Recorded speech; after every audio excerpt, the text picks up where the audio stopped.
Live. Yeah. All right, guys, we're back for another edition of Talking Preps. I have some of the crew here. I think everybody's going to be here before too long, but I do have the guru is back in the building, feeding his face right now. And we got Jack Leary as a guest, going to be a guest host with us. We'll talk to Jack in a little bit, and as soon as I can find the theme music, we'll get started.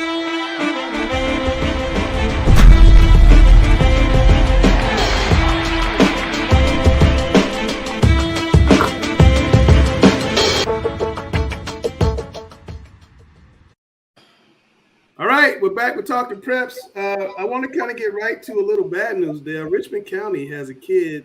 Well, actually, before I get to that, what is this picture saying? What is that there? What is it? Yeah, what is that? Arr. Is that Johnny Depp? His whole family dressed up. You didn't get the one with his whole family. I think he is going for the Johnny Depp look.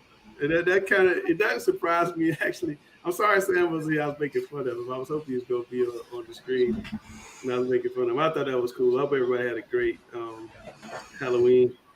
But Dale, I want to ask you about. We heard earlier today about a kid in Richmond County, Bobby Little, who is basically fighting for his life with cancer right now in UNC Hospital. He played 9 games for Richmond County. He had 7 sacks. Was doing really well. What do you have to say about this kid? And on the screen, guys, there's the link to the GoFundMe page where you can send him some money, he and his family, as they fight this battle.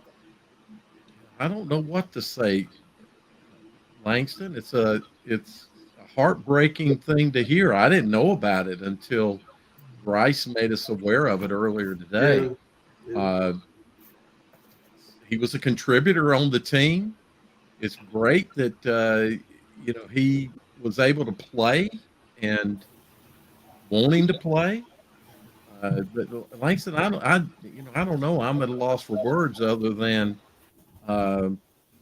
it's a heart-wrenching thing to hear about any young person. Yeah, absolutely. Grice, how'd you hear about this young man today? I mean, I've got a good relationship with Coach Till. Shout out to Coach Chris Campoletta, the newly appointed DC this year for the Richmond County Raiders. And we kind of talk back and forth, during the season. And when he speaks up about something real, we banter back and forth. But this is one thing he said. Look, like this kid's been really going through this. Our team has been going through this.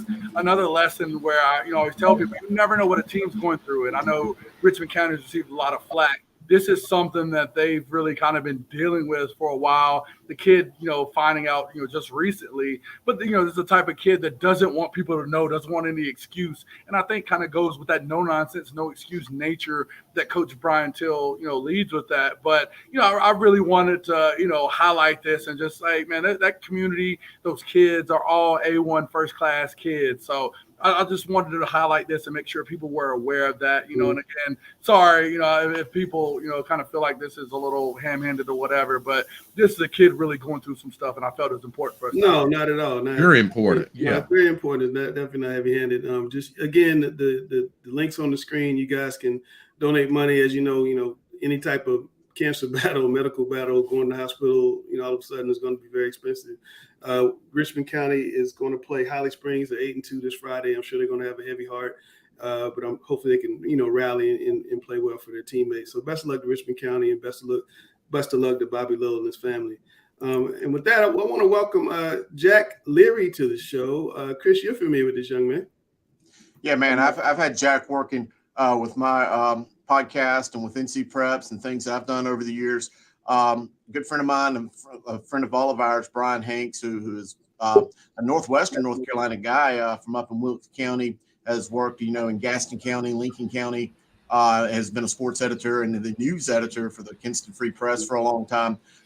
Brian turned me on to Jack many, many years ago. Of course, I knew Jack's dad very well. Eric Leary used to be the head football coach at White Oak. Before that was a top assistant at Southwest Onslow during their big times. But Brian told me that Jack is going to be the next big deal. And this Jack was only like in the 8th grade, maybe, when Brian told me that. But everything that the prophecy of Brian Hanks has told me has turned out to be true. I think Jack is going to be as good as he wants to be in any line of work, whether he wants to go work for ESPN or Fox or whatever. I think Jack's going to be uber successful, and I'm happy to have him with us. But Jack, I got to tell you, I saw your all-state teams and stuff you're doing more in basketball. And I was like, this dude must be like 35, professional, was really doing it for a while. And I talked to you on the phone. You tell me you're 16 years old. How'd you get started doing this stuff? Well, like Chris said, I kind of grew up in a sports home. My dad was a high school football coach at White Oak, and now he's at Richlands where I go to school. I kind of got attached to Brian Hanks and Brian North, who's a news anchor around here that runs the local football news show called The Blitz. And then I actually got to have a relationship with Chris the Bear Felica that's on College Game Day. I became kind of pen pals with him, and he gave me some inspiration to start my own podcast. And then from there, I got into graphic design and now photography and videography and stuff like that. Chris, look at this guy's work, man. Oh, yeah. I mean, there's no question. I have seen this young guy very much like Chelsea and even Kenzie with before her. I've seen these kids grow into mature adults in front of my eyes. And, that's why I have no problem and had no problem telling you whatsoever that he's going to excel at whatever venture he goes forth in life, because I just see what he does. And he's just got amazing work ethic, amazing talent, and a good eye for sports. Yeah, absolutely. Absolutely. Well, Jack, welcome on. We're going to put you to work tonight, sir, breaking down the eastern half of the bracket. But before we get to that, we got to find out who Grice picked as his Grice's Gems. Oh, Langston. Hold on, Langston. I got some flack. I got 5 seconds here. I got some flack from my backup running back, Jeremiah Jones. Had like a 22 carry, 230-yard game, 2 touchdowns.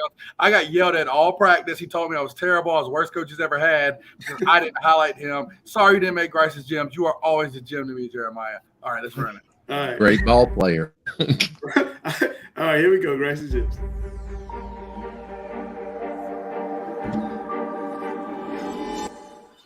And we've got another edition of Grice's Gems. I got GG here. Got my man Sam Griner here with me.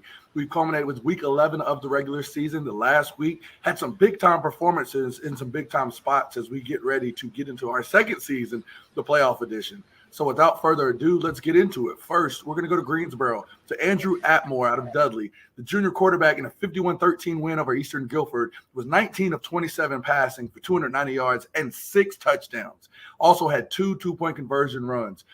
Coach Antonio Hall, the offensive coordinator, definitely wants a field general here, and I think Atmore is this. Griner, talk about what you see here. Well, the guy gives his athletes a great chance at making plays. He puts it in a position where they only can make the play. If there's a taller receiver, he's throwing the ball up in the air, they're going to get it. He knows his team well, and you can see the evidence of this throughout the end part of the season. Beginning part of the season, they didn't quite know what to do necessarily. Now you're seeing them hitting their stride come playoff time. That's kudos to their OC, quarterback understanding what his athletes can do, and they're going to be a tough out in the playoffs, no doubt. Oh, definitely. Big-time stuff here. Let's move forward again to a familiar face, a guy we've given a call to before, Mason Avery out of West Lincoln, in a 49-48 double overtime win over Lincolnton. If they played that long, he filled the stat sheet. So give this Griner. For 34 times for 283 yards, had 1 catch, of course, for 16 yards, totaling 5 touchdowns on offense. He plays both ways. I got to give you the defensive side. Had 12 tackles, 2 tackles for a loss, and a sack. We're not done. We're finished with the season. His 2,367 yards rushing is a Lincoln County single-season record. I mean, that's like a triple layer of Grice's Gems right there. Yeah, that's my kind of guy, the bell cow. That going carrying it touching the ball nearly almost 40 times. I mean, getting both sides of the ball. I love that. And that's what I'm saying. I know Mama was ringing the cowbell and had the phone. I'm surprised. I wouldn't be surprised if this was her video as we talked to her about. So excited. Another ice bath guy. Definitely ice bath guy. Big time performance by a big time guy that we've saluted before. So the double gem, Mason Avery. Glad to have you back on here. Let's head out east to Scotland County. It's been the first time we've been able to say this in a while. Scotland County again. Carter Ravel is the quarterback. Completed 10 of 16 passes for 161 yards and 3 touchdowns in a 22-21 win at Richmond Senior. His touchdown pass with less than 2 minutes left closed the lead to 21-19, where Richmond was still up. And then, in a dramatic fashion, Ravel caught the game-winning 2-point conversion on a Philly special play from teammate Caden Graves. Scotland won, again on a night. Richmond's defense played well. Richmond held Scotland to 29 yards rushing and ran for 303 of its own. But we're focused here on the big-time performance and the Philly special by Carter Ravel here of Scotland County. Well, you say it's not a rival game until you can win one, and we saw that this past week for a few teams, and this is one of them. Kudos to Scotland County. They do a phenomenal job. They're a 3A team, and they're competing with a 4A team, a daggone darn good one for the past 10 years, no doubt. And to be able to pull this out, I mean, he's efficient, 10 for 16, 3 touchdowns. I mean, like every time he's throwing the ball, he's throwing a touchdown pass and even caught the 2-point conversion to win the game. That's big time for his program and, going into the playoffs as well. Oh, definitely. Let's move back west to Jed West of Smoky Mountain High School. In a big 58-18 win over East Henderson, West accounted for 7 touchdowns, threw for 320 yards and 5 scores, and also ran for 72 yards and 2 scores. We got some older film up here just to show you what type of kid this kid is. But again, big-time win, big-time performance, throwing for 320 and 7. Grant, I always talk about those mountain teams. They know how to throw the ball just like teams down here, and here's a big example why. Yeah, it's pretty cool. I just love their name that he plays for, Smoky Mountain. I mean, you got to be daggone tough as nails to be playing for Smoky Mountain. But 7 touchdowns, we said that's the complete game. Completion is number 7. He reached that ability. I've only seen it one time in my lifetime playing in a game. This guy's putting up 7 touchdowns. That's huge. Definitely. So we've got to move forward. Again, we tell you guys all the time, if you ball, you get the call. This week's call, we've had to keep it in the area. The Hudson Shooty, do I have that right? Shooty? Shouty, perfect. Shouty. High School here. Again, in a big-time 52-6 win over Southlake Christian, Shouty forced 2 fumbles, which both led to scores. Again, he got that ball in his hand, turned defense to offense quick. Also, we got a stat stuffer here. Recovered 3 fumbles, had 4 tackles for loss, 2.5 sacks, and 8.5 total tackles. And, Griner, he blocked a point after touchdown. I think he might have sold a Chick-fil-A sandwich at halftime as well. Big time performance, covering all of your bases here. Hudson, can you talk about the game and just, in the midst of the game, did you realize you were doing so many great things to help your team out? So during the game, we knew going into it, they fumble a lot. Coach Hawks, our defense coordinator, the whole week was game planning, just stop the run. And when we get there, just get the ball, punch the ball, break it up. And just all the film he watches, he knew they fumble a lot. So during practice, Coach White, our D-line coach, had us just punching the ball, getting ready to recover fumbles. I feel like they were watching like Peanut Tillman like videos all week long. Unbelievable. That's good stuff. Definitely. So talk, Grant. I've got to give it to the defensive coach. I mean, Grant, having a guy like this, I mean, that can do it all, that can really transfer, not only making tackles, but really turning defense into offense. How does that feel to have a guy like that, Grant and Hudson? Talk about just your mentality going forward to the playoffs. So our mentality going forward is just going to be, so for my job specifically, just stop the run, get pressure, let their linebackers do work. A lot of times I get double teamed, my linebackers are free making tackles. So if I can work through those double teams, then it's even better. So I love you saying that. Every time you see a D lineman, a lot of times they only think about sacks, not playing through people. I mean, this is another type of deal that we talk about, frontline warrior status, but you're moving people against their will. And you said, I want to stop the run first. That's what wins football games. The sacks will come, fumble recovery, strip sacks, all that stuff is beautiful to see, but you got to build, first down, second down. We got to be stopping the run and get them in a passing situation where you can go eat. And you're doing that and understanding that at a high school level. A lot of times you don't see that till people get to professional football to understand that aspect of the game. Mm-hmm. Hudson, we thank you for balling. So we kept our promise. Gave you the call. Keep on as you go forward in the playoffs. Thank you. And we'll definitely thank try you to for put back on here if you keep on. All right. Huddy stopping the dimes, Hudson. Huddy stopping the dimes. Again, hey, if you feel like you had a great performance, we're getting in the playoffs, Griner. Have those guys reach out to us at Observer Preps, at me, at Coach Jay Grice, at Langston Works Jr. As we always talk about, if you ball, you're going to get the call. See you next week. No doubt. All right, here we go, guys. A great segment to Coach Grice. Here we go, though. 1A, time to talk some playoff football heading into the first round of the North Carolina State playoffs. So let's look at this week's 1A rankings. No surprise right there with Tarboro coming in 1. Andrews really flexing some muscle, moving up to 2. Eastern Randolph, which is kind of my favorite, I think, going into the playoffs. 3, Mount Airy 4. Northmore continues to make a lot of noise. There you see kind of a who's who list of 1A this year: Thomasville, Drone, Northampton County, Murphy, Robbinsville. Before we go into that, though, guys, we will talk about the power of these teams, but I want to look at a video that our man Cam put together about his picks. So let's go ahead and drop that video before we move on. All right, so this is the 1A playoff bracket. I see Tarboro ultimately winning the championship, but I did want to bring up the fact that there are 17 teams in this bracket with 2 or less wins. and a total of 4 winless teams altogether. So I don't think it's going to be very competitive until you get to maybe the 3rd or 4th round. I think some of the early games are going to be pretty lopsided with teams not having the best records. But I think Tarboro will ultimately get back, face a very tough Thomasville team out of the West, but ultimately Tarboro will get it done.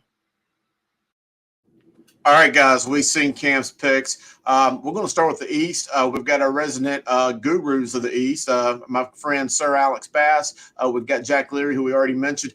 I kind of agree with Cam's picks to a degree. I don't think Thomasville's going into the West, but we'll get to that point in a second. Tarboro, ultimately, I think is the best team. I would feel like the three of us would agree. I do disagree with West Columbus beating Northampton. I think Northampton's a team on a mission. They had to forfeit a game earlier in the year. An exceptionally strong team. Coach George Privett's one of the best coaches I've seen. His team made it to the championship game a couple years ago. They know how to get there. But to you two guys here, let's start with the East. What are we thinking? And Jack, you're the new guy. We're going to let you go first. A team that I really like out of the East that is going to have a tough matchup with Tarboro in the 3rd round is Riverside Martin. They had Jim Bob Bryant come back to North Carolina, former head coach at Havelock. He came back. Now the offense coordinator at Riverside. They got a new freshman quarterback, Jason Shepard. He's got 27 touchdowns, 5 interceptions. Even if they don't go all the way this year, a lot of their players are coming back, and I think that they could be a very strong team in the East in the upcoming years. Hey, but Jack, and that's a potential 3rd round matchup. And I do agree that Riverside's a team on the way up. It wasn't back in my day when Jim Bob Bryant was playing for Harold Robinson when it was Williamston High School. And there's definitely affinity to him coming back. But they got beat 50-14 2 weeks ago. Are they going to get that much better in 3 weeks? Probably not. I mean, Tarboro definitely is the better team this year. And I agree with you guys. Tarboro is probably the best team in the East and probably the best 1A team in the state, most likely. But I do think Riverside is going to beat Pamlico and then move on to the 3rd round. That was just a team that I thought was an interesting pick, but Tarboro is probably going to beat them in the 3rd round, definitely. Alex, what do we think? Until someone beats Tarboro, there is no conversation. Next. I agree. Hey, well, let's look at the West real quick. I think the West is a much more compelling bracket. I think that Eastern Randolph, again, I mentioned it. I think that they're my favorite. Murphy, we know what Murphy is. We know Thomasville is a great team. We've seen some of those other teams. But what are we thinking here with the West? And then, guys, I know we're bringing some of our Western guys on as well. And actually, I'm getting ahead of myself. Dale, let's start and talk Bessemer City and Mountain Island. I'm getting ahead of myself. What do we think? Okay, so you don't want anything overall. Yeah, Bessemer City, Mountain Island. I'm sorry, I'm getting ahead of myself. I'll take whatever you got. That's okay. I was just going to say, from the brackets perspective, I'm looking down to an Eastern Randolph Robbinsville matchup to maybe tell me who's going to make it to the regionals. On your Mountain Island Bessemer City game, that could be a competitive game. I know it. Are we at the point to talk about that game now, or we? I think after that, I'll throw it out. If it's supposed to come up later, we'll just skip it. It's a hard game to call, Chris. Looks like defense is going to be the play here, and that seems to kind of favor Mountain Island Charter to me. So maybe a competitive game, but. Yep. Yeah, Chris, I think early on, I mean, a lot of the 1A bracket seems to be chalk. I mean, I'm definitely looking as one of my sleepers as Robbinsville. We talked a lot about Cutler Adams. Cherryville coming into that game. Of course, they lost the belt to Bessemer City on this past Friday. They're looking for some get back, but it's going to be a tough task, again, with some of these major teams. I mean, 1A, as we've talked about even in the past, Guru, you've got your top teams, your Eastern Randolph, your Murphy, even Mitchell. Swain County, I think, is a sleeper. That split back veer up there was that Bryson City. I know you always know the cities. It's always going to be pretty tough to deal with in the wintertime. Look for them to be a force, even though they had a tough regular season. Thomasville, of course, is another team, and Mount Airy, I think, round out some of the teams that we're looking at. I mean, Guru, have I left anybody out? Just a question. How about Christ the King? They've had a great season. I mean, I think they're a year away. I think they finished. I mean, it's going to be a good matchup again there against Hayesville for sure as they get there. I love North Rowan. Coach Nigel Pearson's had built a consistent kind of 1A power out of Rowan County.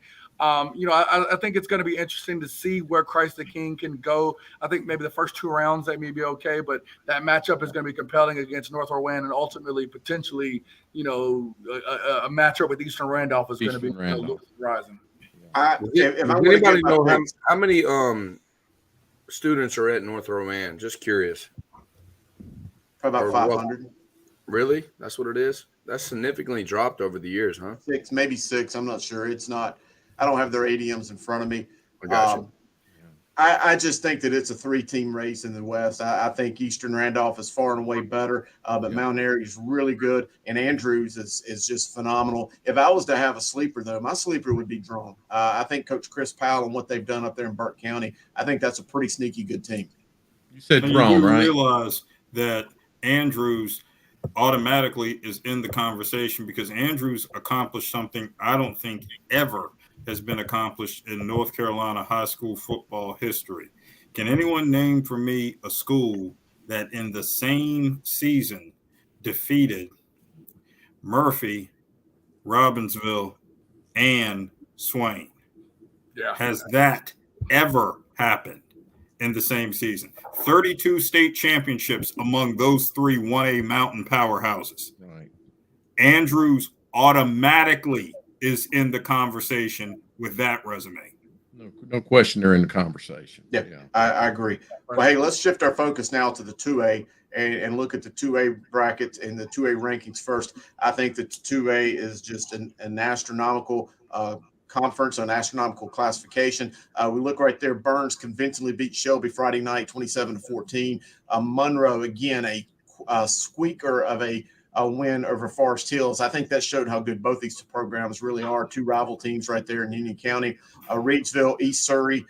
East Surrey would be a dark horse for me, and they're undefeated. Man, I don't know how you can consider them a dark horse. East Duplin had that close win over Wallace Rose Hill last week. I think that they're definitely a factor in the East. Maiden, Forest Hills, Wallace Rose Hill, Clinton. And I think that there's about 5 or 6 really good teams that didn't make the rankings that are really good. So let's take a look at the Eastern bracket. And I know we got Jack and Alex back on here. Wallace Rose Hill and Kinston. Kinston ain't quite what they were in the past couple of years, and there we got Jack back on the screen. I think Wallace Rose Hill probably takes care of business in this one right here. But are they the best team? Is East Duplin the best team? I'm going to start with that game, Jack, and what do you think? Well, last year, East Duplin won in the regular season against Wallace like they did this year, and then and the playoffs, Wallace ended up winning and going to the state championship. But honestly, I was at that game, and I think East Duplin is just the better team. They have a senior named Avery Gabby. He won the state championship in the 110-meter hurdles, and he has been one of the best running backs in the eastern part of the state. So I think Wallace does end up beating Kinston, and East Duplin takes care of business, and they end up on a crash course later in the playoffs. Those are my 2. I think those are the 2 best teams in the East. Even though Princeton did beat East Duplin, that was earlier in the season, and they barely beat them. So I like Wallace or East Duplin to come out of the East for 2A, 2A East. Hey, let's before we move on, Jack, let's see what Cam's 2A predictions are and see kind of how they line up with what you've got. All right, so now on to the 2A. I'll talk about the East a little bit. Let's look at Wallace Rose Hill here as a 12 seed. I think Dale's a big fan of RPI. I'm not so much, because I think Wallace Rose Hill definitely played better this year than to get a 12 seed. I've got them going all the way to the state championship, ultimately facing Burns, but facing that very tough East Duplin team in the regional final. But looking over at the West, I mean, you look at Burns, they got to play Moorhead first round, but then setting up a potential rematch with Shelby, who just had an excellent game. Burns played outstanding, but then the next round, they could potentially play either Pine Lake Prep or Salisbury, assuming neither one of those teams get upset. And I mean, that's just a gauntlet they're going to have to go through. Then potentially play Monroe or a team like East Surrey. So Burns doesn't have an easy road at all, but I think they can do it, and they're ultimately my 2A champion. All right, Jack, Alex, and we'll go to you, Alex. We've seen Cam's predictions. Actually, he's got the two teams I predicted. I think it will be Wallace Rose Hill and Burns. Burns is definitely taking a hard road, playing some tough competition. What do you think, Alex? In the 2A East, like you said, this is an absolute whale of a bracket. There's no way we can even have this conversation. It's the same thing every single year. And you look at a place like Wallace Rose Hill, East Duplin, and then you throw in James Keenan, who can't even break its way into the rankings because of how competitive this classification is. So you have Wallace Rose Hill, East Duplin, James Keenan, always in the mix. You got Clinton coming in at number 10. That whole Sampson Duplin area right there, just trying to battle your way through that and get out is absolutely crazy year in and year out. So you have that in the East. And then you go to the West. Burns got that big win over Shelby. This bracket is so competitive that Shelby couldn't even make the top 10 this week. Are you kidding me? I mean, and they shouldn't because of how it shook out. But that just speaks to how competitive the bracket is. Burns over Shelby, Reedsville right up in there, Monroe and Forest Hills, who gave us a great game. My goodness, just sit back and enjoy this. Yeah, I agree. And now let's look at the Western side. And I got my man Coach Grice on. I want to shift my focus to him and kind of let him take the lead on the West. Coach Grice, this has kind of become the Fight Club or the mini Fight Club. What do you think? Yeah, actually, before we get into the 2A Western discussion, we've got to go to my man Sam Griner's Frontline Warrior segment on Monroe's Kamari Laney. You know, he aims to get his team again in the state title game in this extremely tough 2A bracket. So let's drop that video.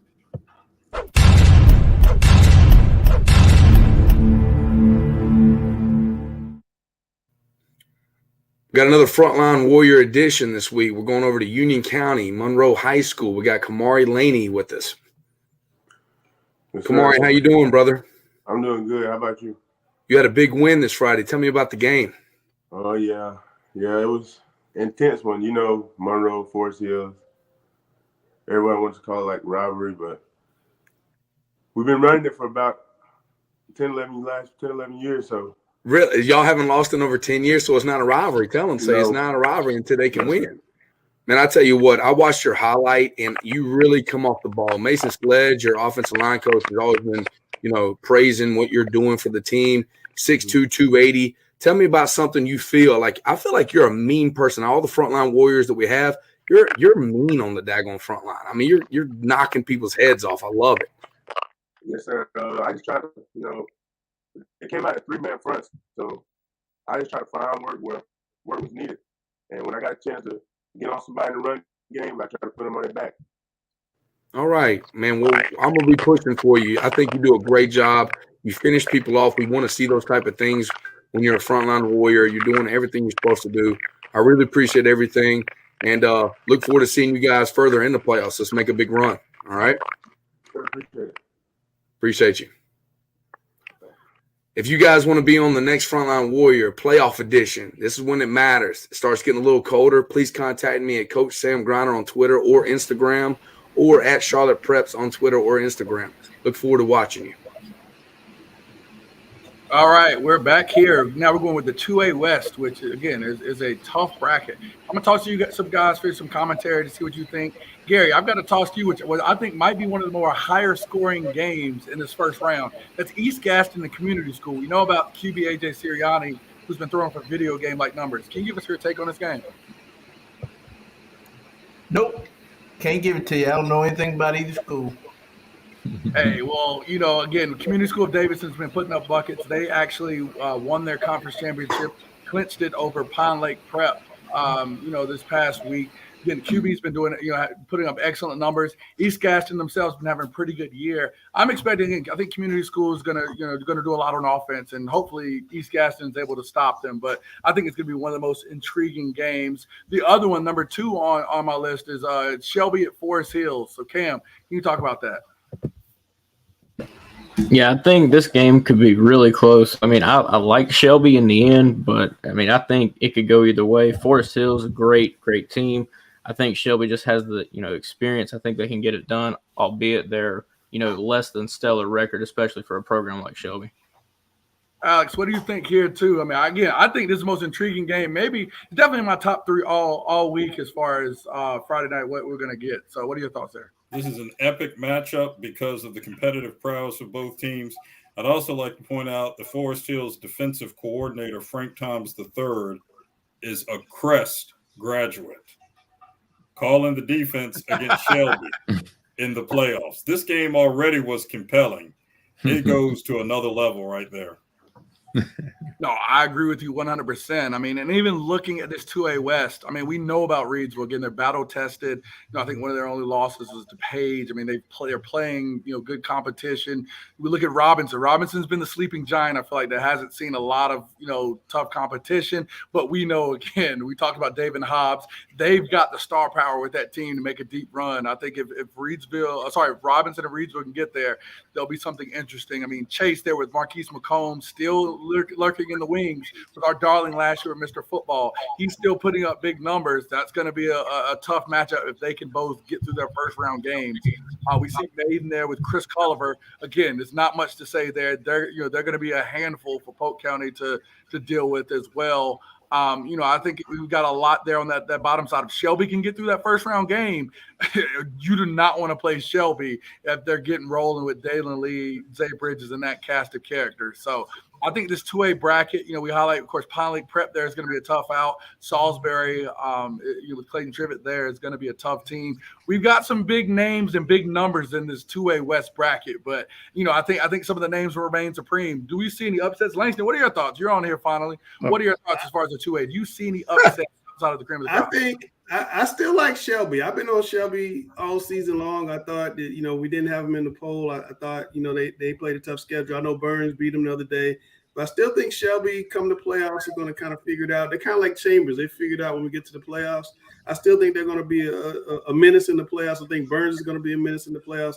I think Grice, this 2A bracket is as good as any bracket in the state. I really do. I think this both sides. So Reedsville, Maiden, Burns, and Monroe will be the 4, and then the winners of those will be your regionals. That's who I think. Yeah. Well, I mean, look at the I got a young man bottom half. you guys that might think community school Davis is going to make a run. Video game numbers is what I call them, man. You might be right. Hey, don't sleep on East Gaston. They beat them last year in the playoffs. Man, tell him, AJ, don't listen to him. He's trying to get in your head before the game show. I got you, AJ. I'm going to speak for AJ real quick if he allows me to. Hey, he's putting up video game numbers, 500 yards. He's unbelievable. I get the updates every week, AJ. You know, your dad is a wonderful father for you. He makes sure we all keep up on your stats, and I appreciate that. 500 yards, 3 touchdowns, and he's sitting in the second half. I'm seeing it in my phone, Grinder, when the games where we got a little bit of time at halftime. There his dad's like, AJ Sion is drinking Gatorade, sends a picture of him drinking the Gatorade. 3 touchdowns already. It's 75-2. Like, we're good. AJ, I got that right? Hey, right. Quiet on me. No, he's right on. Talk to us. Hold on. This guy right here, we did some scrimmaging with them this past summer. They are really legit. I'm just saying, don't look at that off platform. So that's off platform. That's all you need to know. Off platform. Body going one way, arm going another. Dot. Tell me about your head coach. How much of a guru is he passing the ball? He is a genius. AJ, we can't hear you, boss. Oh, that's why he's being quiet. He's just been amazing all year. Yeah, he's got no sound. He got no sound. Yeah, I can hear him.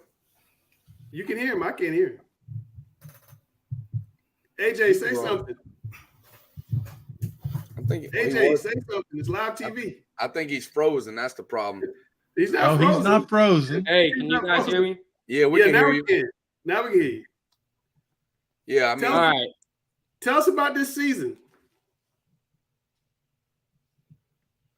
It has been amazing just learning from TJ all year. TJ is a disciple of the great Chad Greer. Don't let him sleep on you. We know a little bit about TJ now. Yeah. Mm-hmm. AJ, how do you put up these type of numbers though? You're like top 2 in the state in both categories. You're among the 1 or 2 in the country in touchdown passes. I mean, how unbelievable has the season been for you? I mean, I enjoyed it of it. The team has been great bringing me in. Obviously, I transferred for my senior year. but the line has been amazing, blocked for me all year. They haven't done anything wrong really. Just their sprouts doing everything they can. It's been just a great year overall.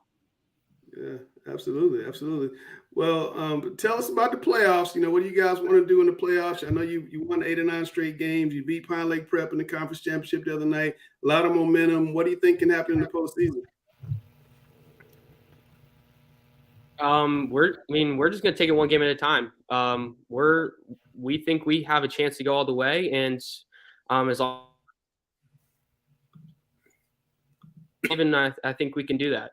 All right. Well, Coach TJ, TJ is one of my favorite coaches in this whole region on the west side. I mean, we talk to each other. They're a little bit further up the road, on Bettysville Road, and we really try to work together. They helped us out a lot this summer, and the passing combinations that he has built for his program, I mean, they're high level. I mean, even the Panther players go there and practice and do things, and he's interactive with those guys, and so he's high level.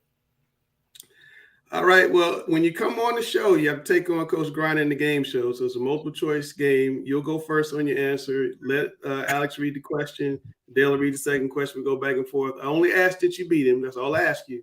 Well, let's just make sure that his coach is not in the – see, his coach is right there in the same room with him right now, helping him out. Let's put a time limit on Sam, too. Yeah, we need time limit on Sam. All right, I'm contractually obligated to play his little theme music, AJ. So if you play his little theme music, he'll look a lot different in the theme music than it looks now with that mountain beard he's got going on. It's in the contract. It's in the contract. But we'll get it going. Here we go. Brother, I'm not MJ, just Coach Griner, but I'm the GOAT of the game show.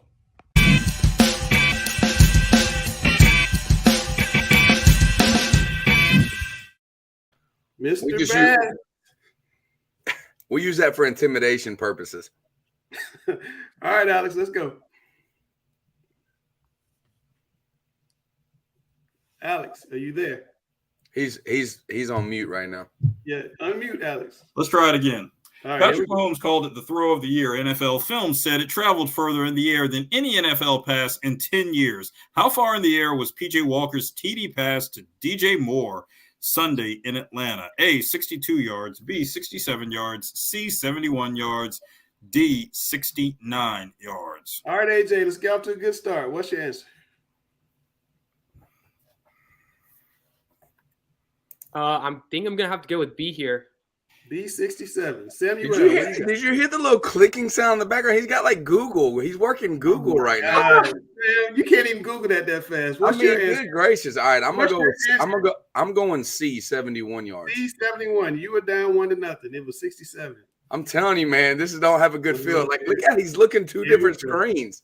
Unbelievable, AJ. Come on now, don't do that. Here we go. Look down to his third receiver. I don't have anything near me. Hands up. All right, Dale, let's go. All right. UNC's Drake May has 29 passing touchdowns. The record for an ACC freshman is 38. Who owns it? A, Deshaun Watson, B, Trevor Lawrence, C, Sam Howell, D, Jameis Winston. Samuel. I'm going to go with D. D, Jameis Winston. Famous Jameis. What you got, AJ? I'm gonna have to go with D too. I think it's Jameis Winston. It is Sam Howell. Really? So you were still up 1-0. Yep, you're still up 1-0. I thought Sam would get that one right. I was trying to fool him with the Clemson guys. I thought because he likes but it was Carolina guys in this question, so that's true. That should have been a tip to somebody. Yeah. It's all all good. right, I'm losing my place. Hold on, fellas. I gotta find. Tell him to hey, hands up right here. Hands up. You guys are funny. Oh wait a minute, I got a question I didn't load. Hold on. Sam's upset. No, I got it. All right, Alex, let's go. Outside of live sports, this drama was the #1 TV show in America for the 2021-22 season. Name it. A, Yellowstone. B, NCIS. C, Blue Bloods. D, Chicago Fire. All right, AJ.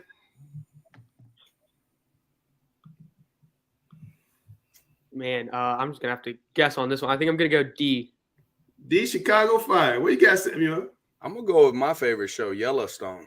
Yellowstone is the correct answer. We are 1-1. Let's go, baby. Yellowstone Hands up, he's struggling. Hands up, he's struggling. You see that, right? Yellowstone averaged 11 million viewers, trailing only Thursday night football and Sunday night football. That's pretty impressive. Right. That thing was money. Pretty impressive. I've never seen that, but I've heard it's pretty good. You never seen Yellowstone? Dude, it's legit. Never seen it. All right, Dale, here we go. Panthers kickers. Panthers kicker Eddie Pinheiro played college football in the SEC before signing with the Raiders in 2018. Which school did he attend? A, Tennessee, B, Texas A&M, C, Alabama, D, Florida.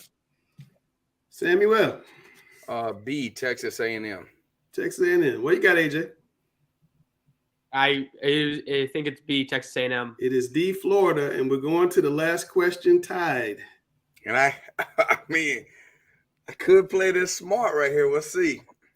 Don't see if you're playing it smart. That means you're playing the tie. If I know it, I'm gonna guess it. Alex, let's go.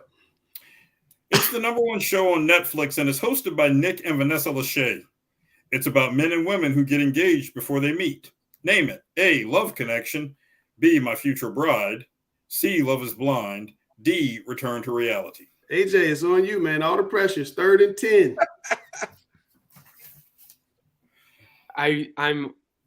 I'm gonna guess. I'm gonna go C here. C, Love is Blind. Samuel. C is the correct answer. C is the correct answer. We have a tie, unfortunately. Did you know that, Sam? Did you really know I knew that one. You knew that? All right. All right. Well, AJ, man, thanks for coming on. Best of luck to you. Keep throwing those touchdowns. 46 is crazy. That's way up high on the Mecklenburg County list. I'll figure it out once you get done playing and you have like 90, but we'll figure out. Hey, tell TJ I said, hey, please, all right? You're getting in some serious neighborhoods now. You're getting I got you. Thank you, guys. And guys like that. So you're having a great season. All right, AJ, take care, man. All right, brother.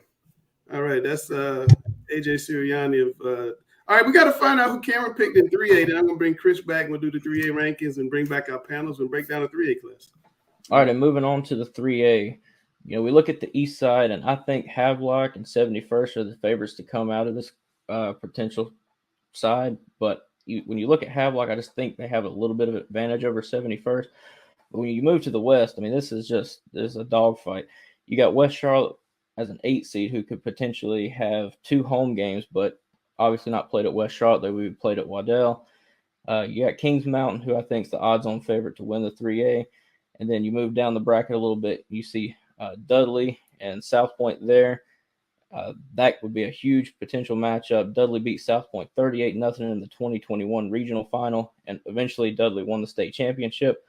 But then I see South Point winning that game, and then they get to play Crest again, at least in my opinion. And so South Point, West Joanne, Kings Mountain, East Lincoln, Kings Mountain, and Havelock for the state championship. And I think Kings Mountain wins that one in a closer game than some might think. I got it maybe 7 points at the very most. All right, I'm going to read this directly off of the script. I've got Alex and Jack right here. We're just going to look at the rankings there. You see them: Kings Mountain, Northern Nash, 71st, Havelock, South Point, Dudley, East Lincoln, Oak Grove, West Henderson, Eastern Alamance. Jack, let's look at the west or the east. You can talk about Richland, Southern Durham, Rocky Mount, Jacksonville, or Currituck, Lee County. What do we think? Well, I'm going to talk about my home school, but Richlands goes to Southern Durham. Southern Durham is one of the most athletic teams in 3A East. They got UNC commit defensive end Jay Brown Harvey. Richlands is one of 2 teams in the playoffs to have gone, one of 2 teams in NCHSAA to have gone 0-8 and then make the playoffs this year, or have a winning record this year. And Southern Durham, and to link Southern Durham to Havelock, which they just had Havelock in the state championship. Southern Durham beat Havelock this year. So I'm not too high on Havelock. I think a team like 71st or Northern Nash could beat them very easily. So I think Havelock could get beat earlier than some people think. Yeah, I personally think Northern Nash is the best team in 3A, maybe even better than Kings Mountain. We shall see. Alex, what's your thoughts? 3A, just yet another fight club all the way through. The kicker being it's going to be very, very tough in the end for anyone to supplant Kings Mountain. You look at what they did, what they've done on every level in terms of winning the Cleveland County Championship, which is the state's ultimate county fight club every year, winning the Cleveland County Championship, going undefeated through conference play with a win over South Point, and being in position to do what no Kings Mountain team has done since 1998, which is advance to a state championship. I mean, you have this fight club in the East, which is very good, but in the end, matching up against this Kings Mountain team per its resume through Cleveland County and beyond is going to be a formidable challenge for whomever comes out of the East. And like everyone else has said, I don't think Havelock certainly isn't poised to be a flag bearer of any kind. Yeah. Agreed. I agree. And now we're going to shift our focus here to the West, and we got our man, Coach Grice, who's going to take over.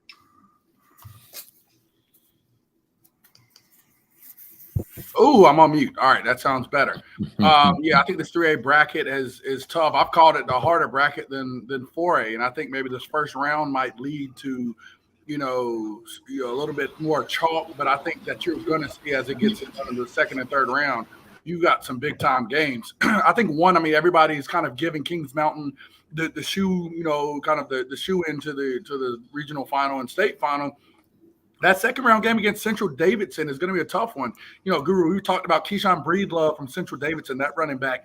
He was the backup last year. This year, he's coming back. He's averaging 200 yards a game for that Central Davidson team. Not saying, again, they could pull off the upset, but if Kings Mountain slips, has a few turnovers, and doesn't play great, he's definitely a guy that can put them on upset alert.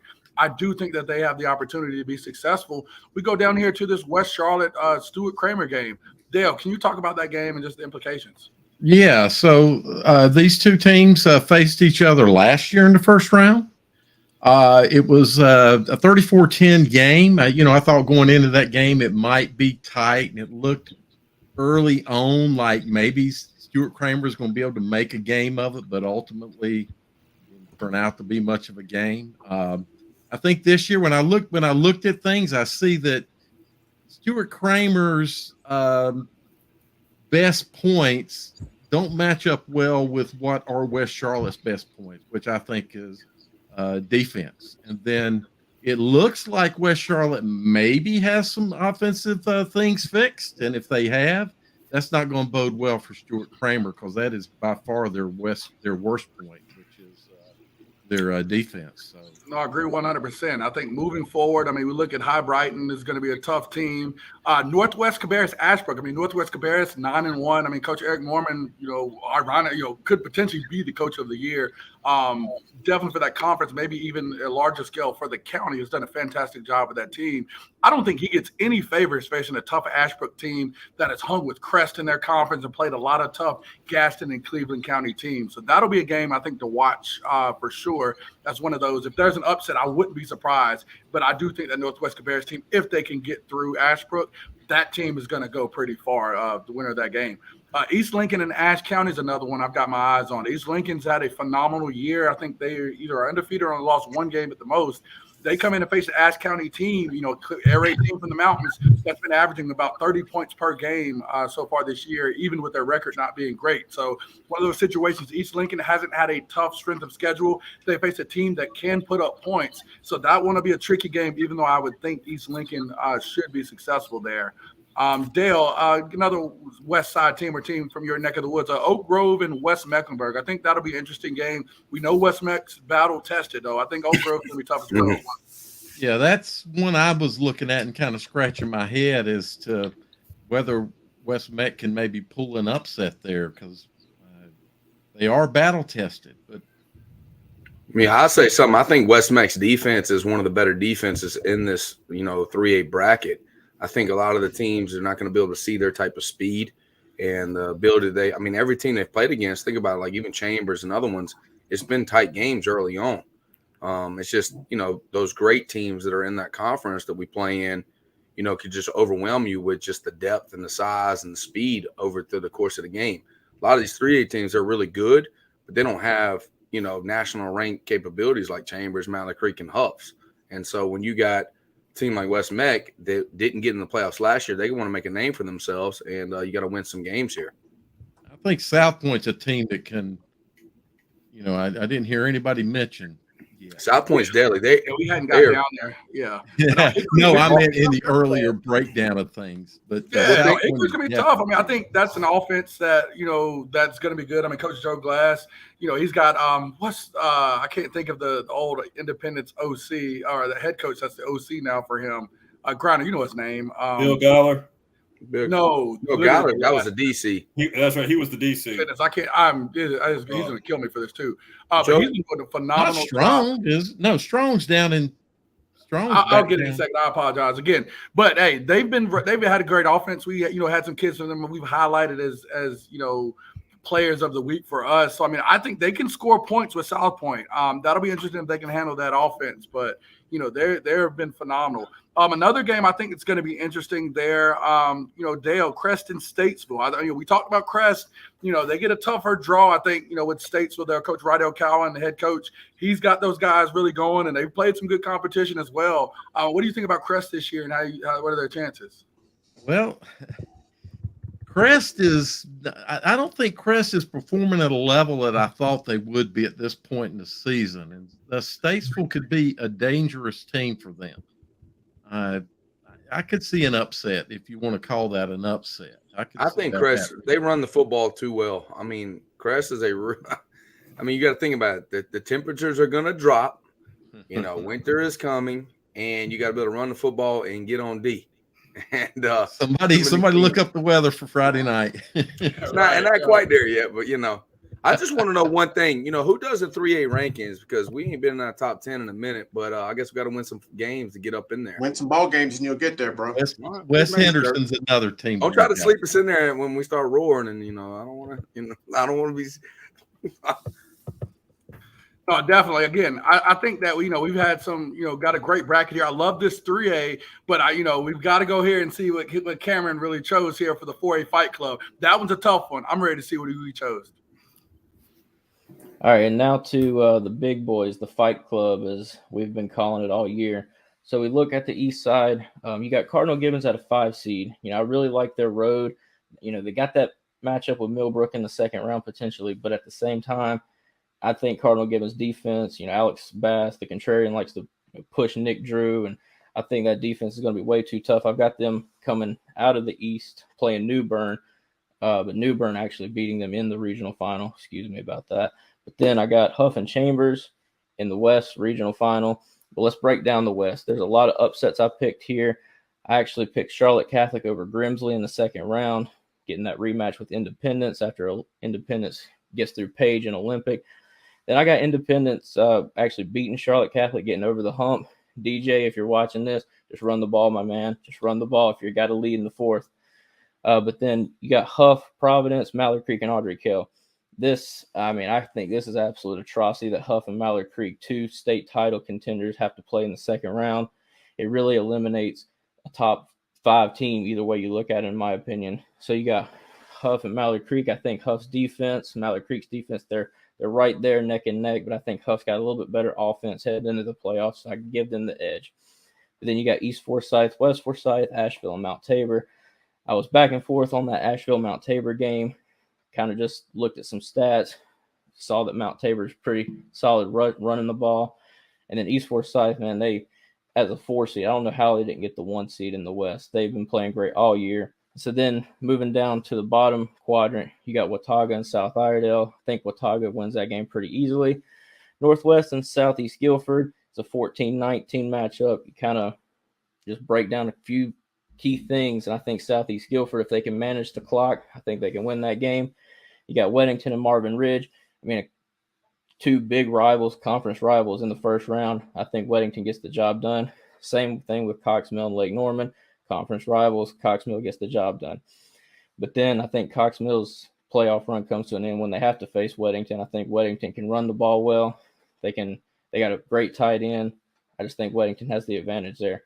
Then ultimately, I've got Weddington even beating Watauga and meeting up with Chambers. I think Chambers odds-on favorite to win the entire state championship, in my opinion. I think what they did against Mallard Creek in the season finale was just leaps and bounds better than what I'd seen them play so far this year.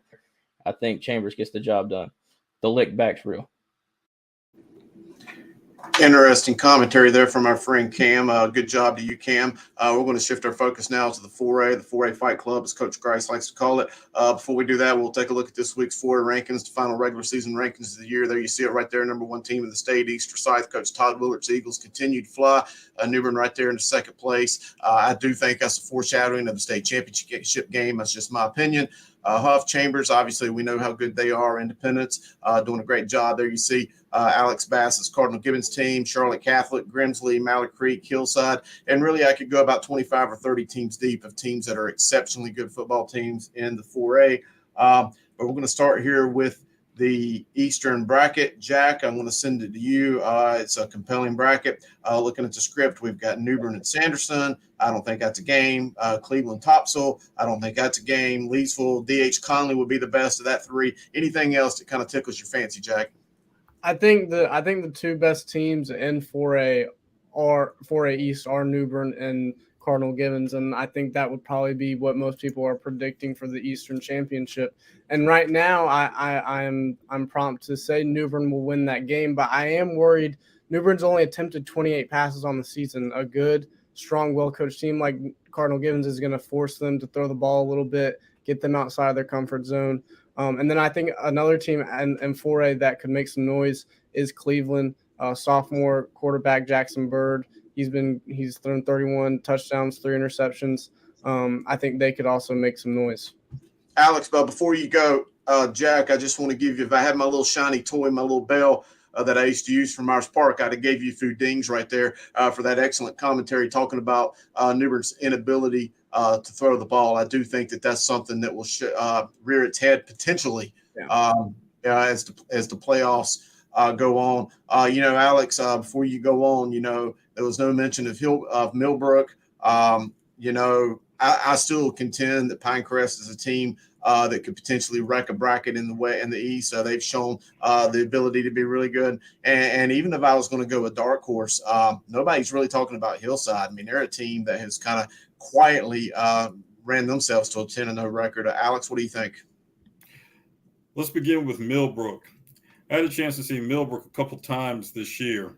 It's very, very interesting. Millbrook, very, very good team, no question about that. But Millbrook at times was challenged by secondaries that had a degree of rigor to them. We saw that against Heritage early on in the season. Millbrook won that game, but it took late into the game for Millbrook to get an offensive touchdown. So I think we all are looking forward to the possibility of seeing Millbrook's wide receivers against the Cardinal Gibbons defense, particularly the Cardinal Gibbons defensive secondary, which a lot of people may or may not realize that part of the Gibbons defense's spark is its secondary. Is defensive coordinator Nick Drew was a defensive back himself, and he coaches the defensive backs himself. So to see the Gibbons secondary against Millbrook's receiving core will be very, very exciting. But I think Jack did a great job in his Eastern analysis. If New Bern is going to break through, then this is the year for them to do it. This is the culmination of a 3 to 4 year building process, which began back in 2019, which is when Cardinal Gibbons qualified for its first state championship. And that was one of the games, that game at New Bern, when the Gibbons defense, led by Nick Drew, began to put itself on the map going forward. But New Bern is poised to take that step, but still will have to get past Cardinal Gibbons and Nick Drew's defense to be in a position to do that. But Gibbons, Millbrook, Hillside, New Bern, we'll just have to see what happens in other parts of the bracket and let it play out with some great games. All right, excellent analysis always, Alex. Now we're going to bring the Coach Jonathan Grice, back on to talk about the 4A West. Coach, what do we see? Love it. The Fight Club, one of my favorite sides, one of my favorite areas to talk about. Again, one of the hottest teams that we've got to focus on in this bracket, surprisingly, isn't one of the number 1 or 2 or 3 teams. It's actually Independence. Observer reporter Steve Lido got a chance to catch up with Independence quarterback Justin Little after the Patriots beat Butler for the first time in a while on Friday. Here with Justin Little, the quarterback from Independence. Justin, Butler came back in the second quarter and went ahead. You guys came back out in the second half. What did you say at halftime? What did you say to one another? We just keep doing what we're doing. Do what we've been practicing all week, all year, and just stay strong. It must feel pretty good to win this rivalry. Coach has done quite a job with this program, hasn't he? Yes, sir. Did you know a bunch of the players? I'm assuming you knew a bunch of the Butler players and all that from earlier and all that. Yep. It must make it a lot more fun to win this game because of that. Yeah, we can brag now. So. What's next? What happens now? Just we're 0-0 back again, getting ready for the playoffs 1 week at a time. All right, we've got to start there. I mean, I think this is one of the great things about the 4A conferences here in this area that maybe we're unique to a lot of other areas. We had probably 2, if not 3, conferences that were still in limbo with the last Friday of the year.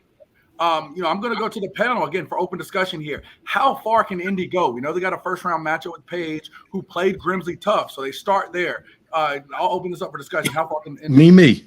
So I say me because it's kind of exciting to see that Independence is back in the discussion again of being a contender. And quite honestly, they are one of there's a few teams that have the potential to go all the way. And quite honestly, I'm classifying them as one of those handful of teams that has that potential to go all the way. So I think there's some big things that they can accomplish. I would like to see an Independence Olympic matchup. I think we're going to see that second round. Yeah.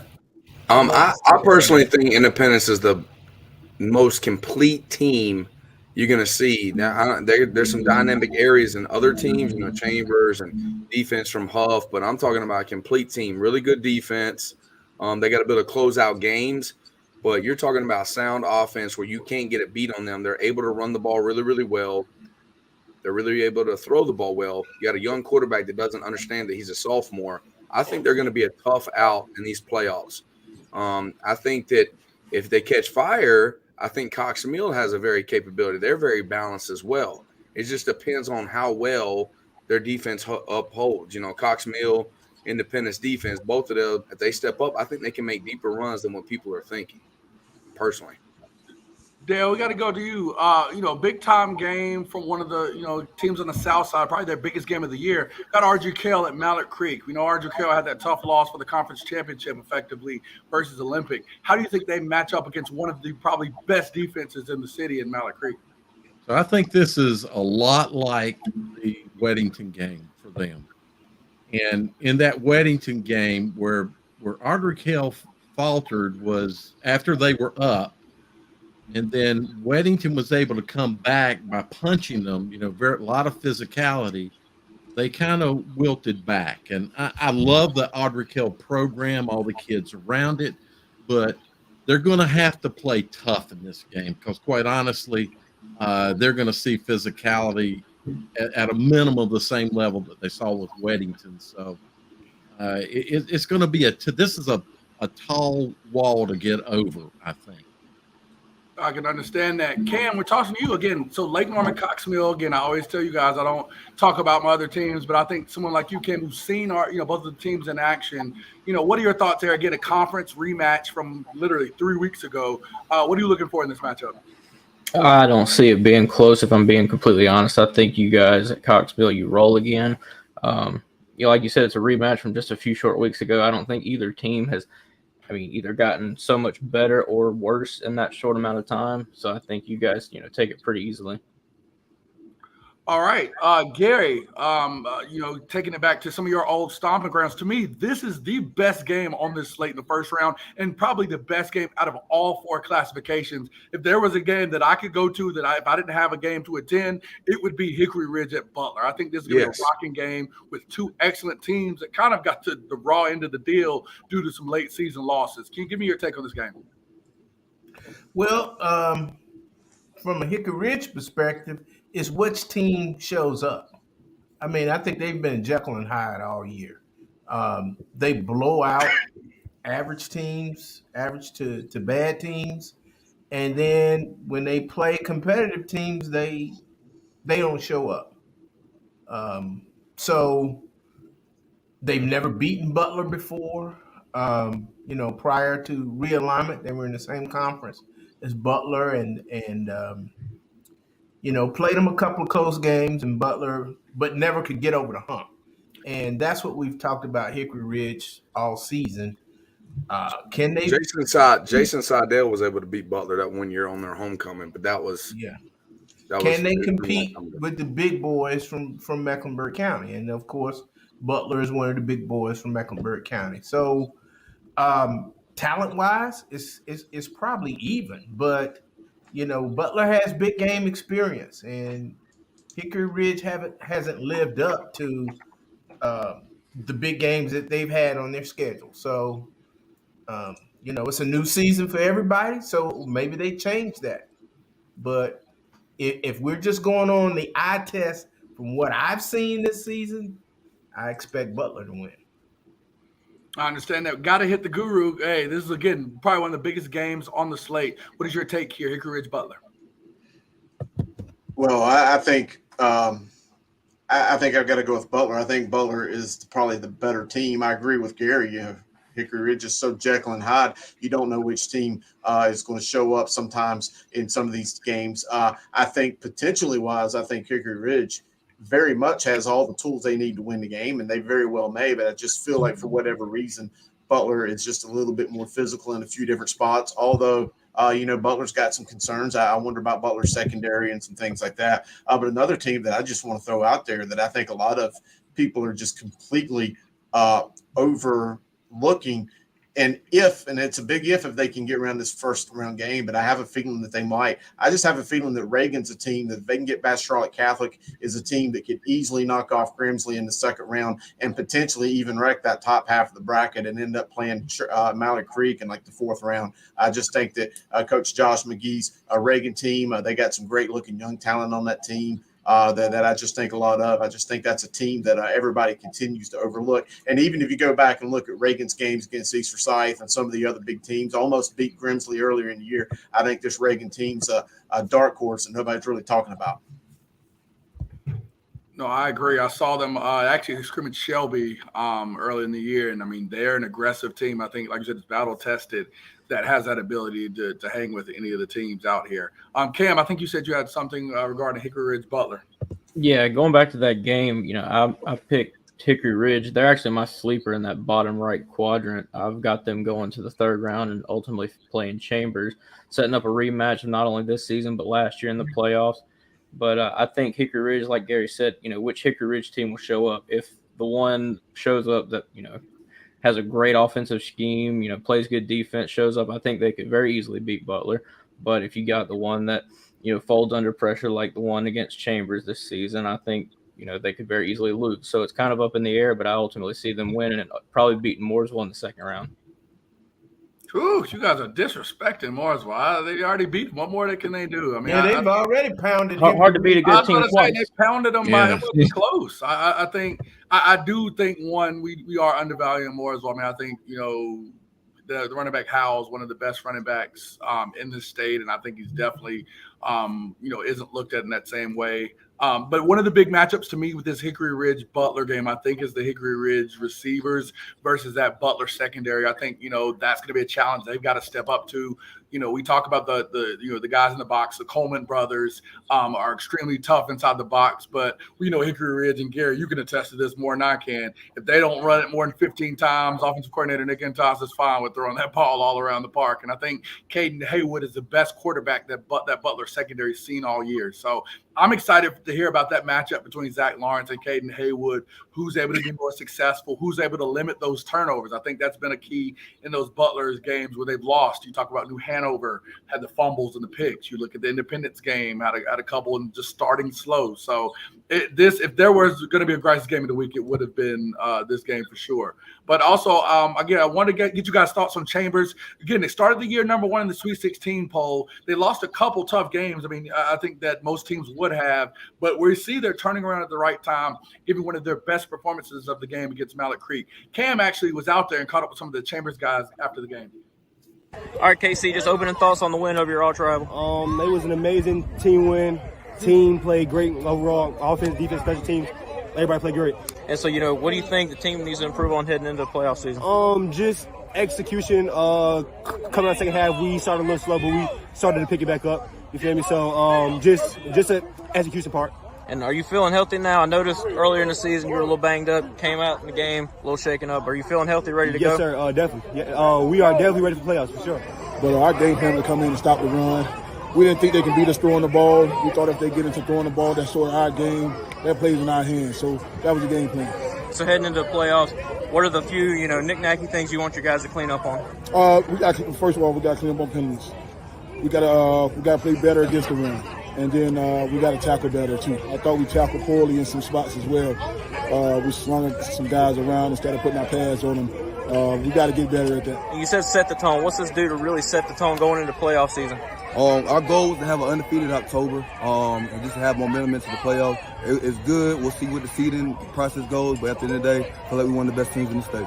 And so what can you say about Zion, KC, and Anshawn's performance tonight? All three of them played excellent games and ultimately got the 2-score win. Yeah, they made the plays that came to them. They created separation. They called it when the moment was big. They made the play. So hats off to those guys. And so what do you think the team needs to improve on heading into playoff season now? Just improving on situations. We always want to make sure that we're keen on special teams, 2-minute drill, 4-minute drill, things like that. So going into it just to keep momentum, eliminate the bonehead penalties, man. I think that's something that we can. That's a room of improvement right there. But other than that, man, the guys playing hard, they're fighting hard. I can't ask for much more. That's how I know. Cam, you got to get in there. I don't know who this Anshawn guy you're talking about. His name's Bubba. If you saw the way he performed, and all that tape and stuff like that, that was Bubba out there. There's the Anshawn guy. He's the guy in the classroom. Monday through Thursday. Resident Chambers, as I call him, expert prognosticator, whatever we want to call him as. Gary, what did you think about that performance, and what do you think about their ability to go far in this bracket? I could tell it was a big game. I went down on the field doing the pregame, and one of the things that stood out to me is Mallard Creek was emotional. They were emotional. Chambers played with emotion, and there's a difference. Emotional, you lose your composure. Your attitude fluctuates. And your body language fluctuates. Whereas I thought Chambers, they were used to that atmosphere. The moment wasn't too big for them. That's what they expect. They were extremely physical. And Mallard Creek was physical too. Mallard Creek's the biggest football team I've seen all year. But, Chambers matched them hit for hit, and you could tell that when it got close in the third quarter, Chambers didn't blink and Mallard Creek blinked. And I just think in the quad that Chambers is in, they gonna dominate. They gonna dominate that quad. There ain't nobody in that 18 bracket that can mess with them. Nobody.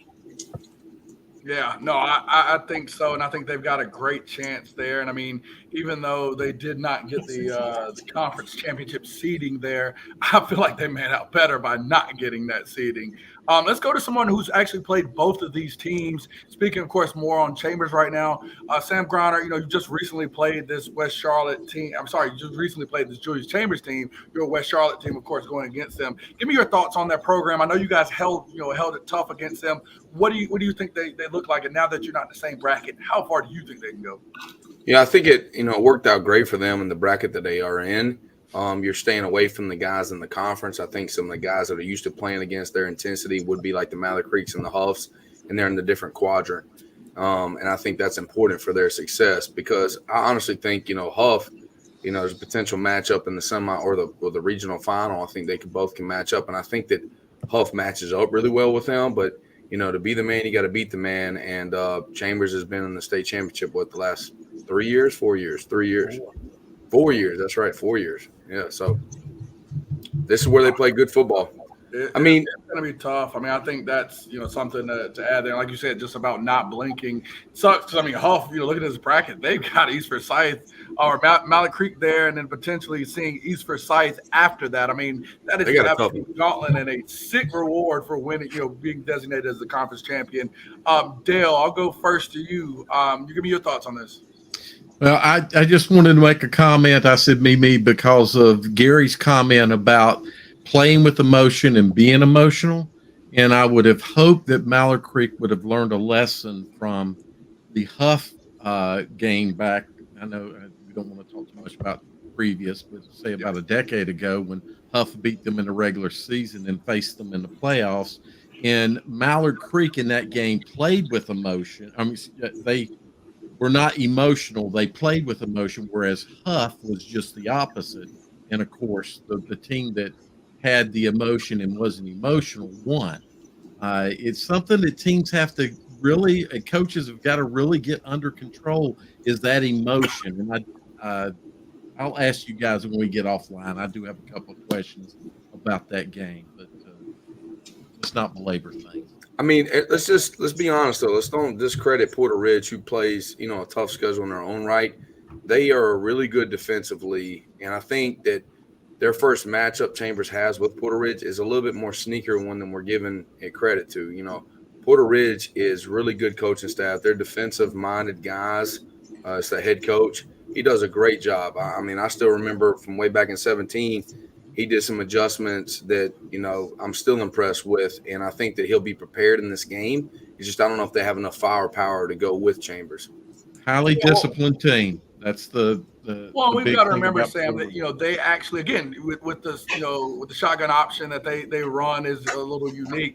Actually, Julius Chambers actually faced them last year, so they are familiar. They have had experience. I think that helps when you're seeing an offense that you don't normally or not accustomed to seeing. So I do think that piece is there. Again, you talk about Danny Kennedy being one of their explosive guys. Stephen, I think Zayakowski is the way you pronounce his name. He plays on both sides of the ball. They have guys that are going to provide some issues there for Julius Chambers. It was a tight game last year, wasn't it? It was pretty tight. I remember seeing. I went to it. I think early it was tight. I think Chambers, again, in kind of their typical fashion, broke away at the end. But like I said, I do think that them being able to see them prior, gives them a little bit of a basis, and a lot of the kids from that Chambers team being familiar with that style of offense will lend a little bit better for them.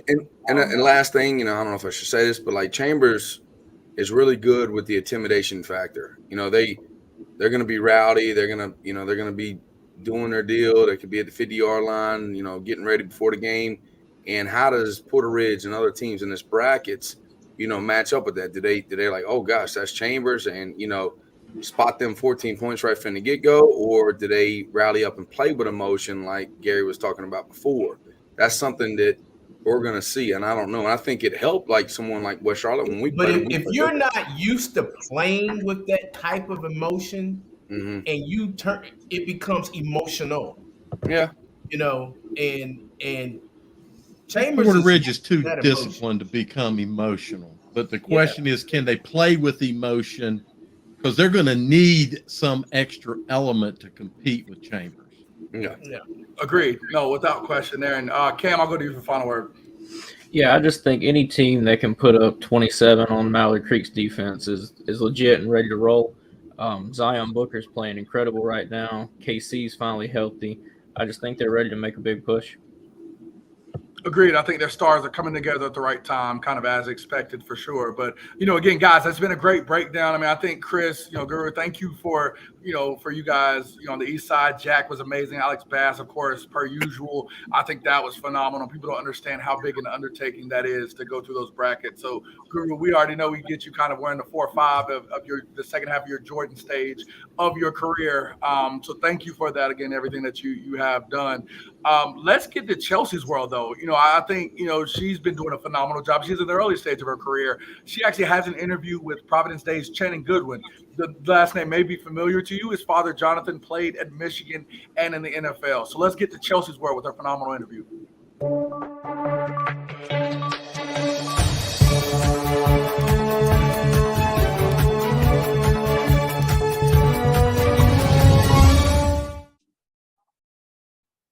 This week, I'm interviewing wide receiver from Providence Day School, Channing Goodwin. So, Channing, I want to talk about this Friday. You guys play your first playoff game of the season against Charlotte Country Day. What can we expect from that game, and what are you looking forward to? I'm looking forward to it. It's the first playoff game for us. We were able to play them early in the season. Thankfully, we was able to get the game. So it's never easy to beat a team twice, but hopefully we can get it done this Friday. So. For sure. And speaking of winning and some losses, talk about the season overall, how you guys ended 4-1 and, your favorite games. We went 4-1 in the conference this year. So our conference is always tough, so that's pretty good also. And, we had a lot of great games this year, but the main one that definitely stands out to me the most, I would say, is the Charlotte Catholic game. We was on the road that game and went in there and then scored on the last game-winning drive. So that game was really fun the whole way through. Absolutely. And kind of going back into your favorite game, you mentioned Charlotte Catholic. Talk about a game that really, emphasizes your performance as an athlete. There's definitely a couple games that come to mind when you ask that. Playing both ways for my team, offense and defense. I would probably say the high school game was one of my better games personally.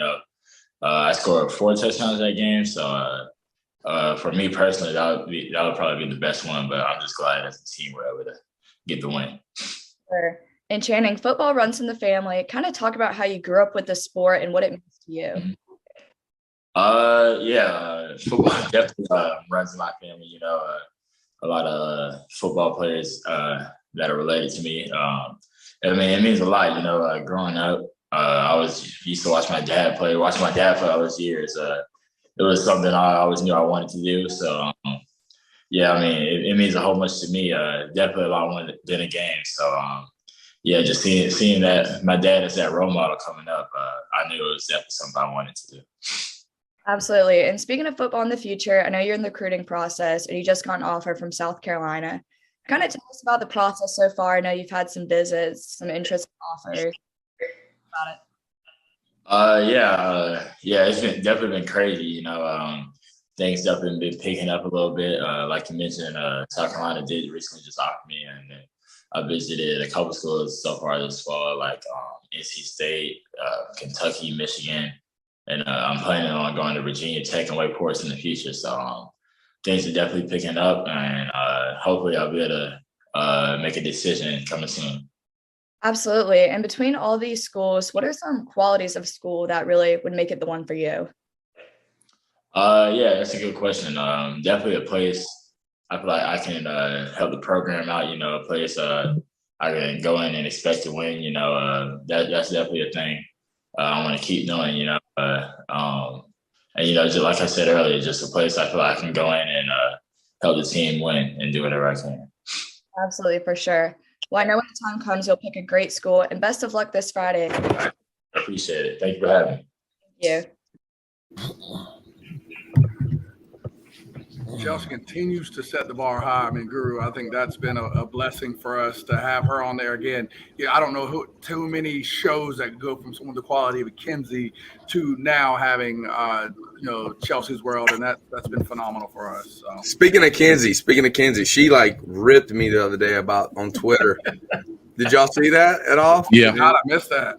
I saw it. She was talking about, you still have the same feelings about Hooker, when me and you were arguing about, UNC's quarterback, Drake May. And I said, yeah, that actually proved my point more because he had 5 touchdowns this last game. No, okay. It's okay. You can be wrong. I know you'll never admit it. You're not wrong. That's true. It's amazing how you stay married and you can't admit being wrong.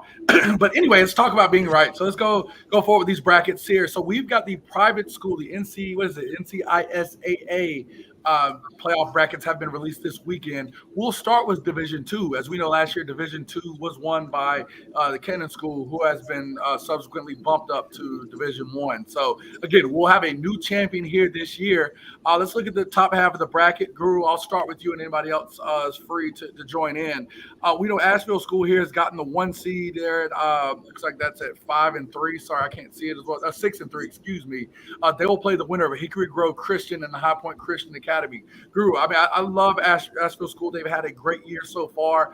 Hickory Grove has actually been pretty good. Actually has a victory over Covenant Day. Do we see the winner of that 4-5 game potentially upsetting Asheville School? Potentially, if it's Hickory Grove, they've definitely been strong for a while. And even Trinity Christian out of Fayetteville is a really tough team. I've kind of followed them throughout the year. Harold's, even at 3-7, that's a sneaky good 3-7 team. There are some teams that could potentially make some noise. But I really, if I was going to go out on a limb, I'm going to say your record is what you say it is. And it's going to be between that Asheville School and most likely that Hickory Grove as the favorite going into the latter weeks of November. For sure. No, I understand. I think that Hickory Grove Christians, if they can get it together, again, this is, I think, the best season they've had in their history. They, get phenomenal players that we've highlighted on Fresh Faces and Grice's Gems all year. Anthony Hawkins, again, is a guy that to look for that we've highlighted as over 1,600 yards rushing. If they get a chance, and I think, can catch Asheville School and travel up there and get a victory, I think they would love another matchup against Covenant Day, which was, I think, was a 1-point victory for them. So a big-time chance there. But even on the bottom, like you said, you pointed out Trinity Christian. Covenant Day has done well. I know we highlighted Big K, big defensive guy. We just had Shooty as the Grice's Gym guy who got the call. Their defense, I think, is going to lead them and be one of the parts for Covenant Day that's going to be effective. So I like their chances as far as Covenant Day, but if Hickory Grove can get there, it's going to be pretty interesting. Yeah. And the one key thing, just before we move on to Division I, which is obviously what a lot of us want to talk about, you mentioned traveling to Asheville. I mean, that is a haul and for some of these teams. And I do think that home field advantage, unique setting up there at Asheville School, I think that does give the Blues a little bit of an advantage looking forward. Oh, agreed. Like I said, I think this Division II bracket, while on the beginning, it may need some dust settling there, but that if we get another rematch from that Hickory Grove Covenant Day game there, that might be a must-see TV there for sure. So excited to see, what that can become. But here, let's go to Division I. I think this is one a lot of people are looking at. Again, a lot of the names and teams here, I think everyone's familiar with. First, I'll start at the top here. Again, we've got a familiar foes with Providence Day facing Charlotte Country Day. That 1-8 game. I think Providence Day was dominant in their victory of them. And I don't even think Jaden Davis played. I think the backup quarterback, I can't think of his name, had a good performance against them in that game. So, even all systems go with good, Shannon Gowen, Jaden Davis, Jordan Shipp, Chris Peel. I mean, I think it's going to be very tough for Country Day to spring the upset there. Guru, am I wrong in that? No, I think you're absolutely right. I think Providence Day is most likely just going to march right through this top half of the bracket. I think all of us on this show would most likely agree what Coach Chad Greer and Jaden Davis and company have done is phenomenal. We just had Channing Goodwin on, and this year alone, he's had like 58 catches for 787 yards and like 12 touchdowns. And in his career, he's almost at 2,000 yards, about 20, 30-some touchdowns. I mean, those weapons are unmistakable for Providence Day. But I think that this is a two-team race in the private school ranks. I look at the bottom gap, and you see Raven Gap. I'm going to go back to a Grice's Gems that we had a few weeks ago when we actually had Jaden Davis on. He was talking about that upcoming trip all the way down to Georgia to play Raven Gap and said, we don't want to take that long bus ride with no Wi-Fi, with no internet signal. And now they're not going to have to. But you remember that was a 24-21 victory over Raven Gap. I think Raven Gap is every bit the best team, or at least one of the best teams. I think that, their quarterback, Gavin Owens, he's only a sophomore, but he's got like 4 different receivers. He's got 20, 25, 35 receptions too, or completions too. And I think that defense at Raven Gap is very much strong enough to contain that Providence team. So, I know that we're hating to look ahead to the end of December championship game, but I think that it's hard for us to just not think about a rematch of Raven Gap and Providence Day. Well, and you over to Georgia, not down to Georgia.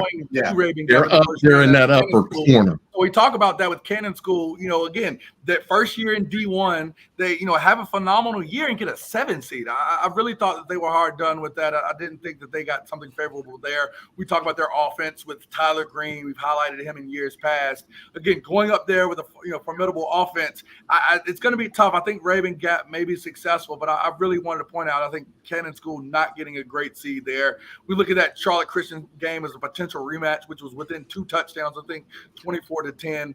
I think both of those games may be a little tougher for Raven Gap than one might think. Dale, I'll go to you first for your comments. Yeah, I think that bracket's going to come down to Raven Gap and Charlotte Christian. Whoever comes out of that game is who's going to face Providence Day. That's my thought. Raven Gap is that's a heck of a strong team. Don't be fooled by that 7-3 record. Those losses are to great teams. Yeah, to some real Chattanooga. Like I can't remember the 4A school. Number 5 team They in the played state. big time teams. Exactly, big time teams. I got something to say about Charlotte Christian. I think that a lot of people are not giving a lot of credit to Michael Barrow, I guess how you pronounce it. The guy who played in the NFL for many, many years. He actually took over this defense about halfway through the season, and you can see, huge progress in their schematics of what they're trying to do at Christian. And he actually came and talked to some of our guys at West Charlotte. And you're talking about a guy you'd play for. I mean, he was intense. And if he's getting those guys going, playing at a different level, he's been there since they played Providence Day, and they're playing with a different type of emotion on that side of the ball. I'd like to see that matchup with Charlotte Christian and Raven Gap. And potentially, if they can have that momentum, seeing that big matchup between Providence Day, Providence Day is wanting that game themselves, but could Charlotte Christian overcome, that emotion they're going to play with and be able to, get them again? That would be kind of pretty big. And even though they beat them before, it'd be a bigger upset this time. That's a good point. Charlotte Christian beat Providence Day playing with emotion, not being emotional. I'm saying with Providence, I said that's what I'm saying. Yeah. Providence Day would be going into that game with a lot of emotion and being able to overcome that, even though I'm saying Charlotte Christian could play with emotion. We're big on emotion this segment today, but I'm saying that Charlotte Christian has got more championships than anybody on this whole list. There's something to say that coach has been there a long time, and there's something about winning tradition. It's like those great teams, like the Independence Days and stuff. It's hard to beat a team like that. They understand what they have to do, about the setup, how they prepare, those type of deals. And I think their missing link was their defensive coordinator. And this guy's been there for the halfway part of the season, and they're hitting their stride now. They could be, even though they're a number 3 seed, they could potentially win this thing. They got to get by Raven Gap again, though. No, I agree. Gap has one win against them so far. There. Cam, go to you for the final word. Yeah, I think I'll just say it. I think it's Providence Day versus Charlotte Christian. I think Providence Day gets it done this time. I think Charlotte Christian and that Raven Gap will be a very close game. I think Charlotte Christian edges them out very late, maybe scores a late touchdown or a late field goal, but I think Providence Day doesn't squander a lead this time against Charlotte Christian. All right. That's our private school breakdown. We actually got a special Fresh Faces this week. I'm excited for us to highlight this. Check the video for us to talk about our special little twist on Fresh Faces.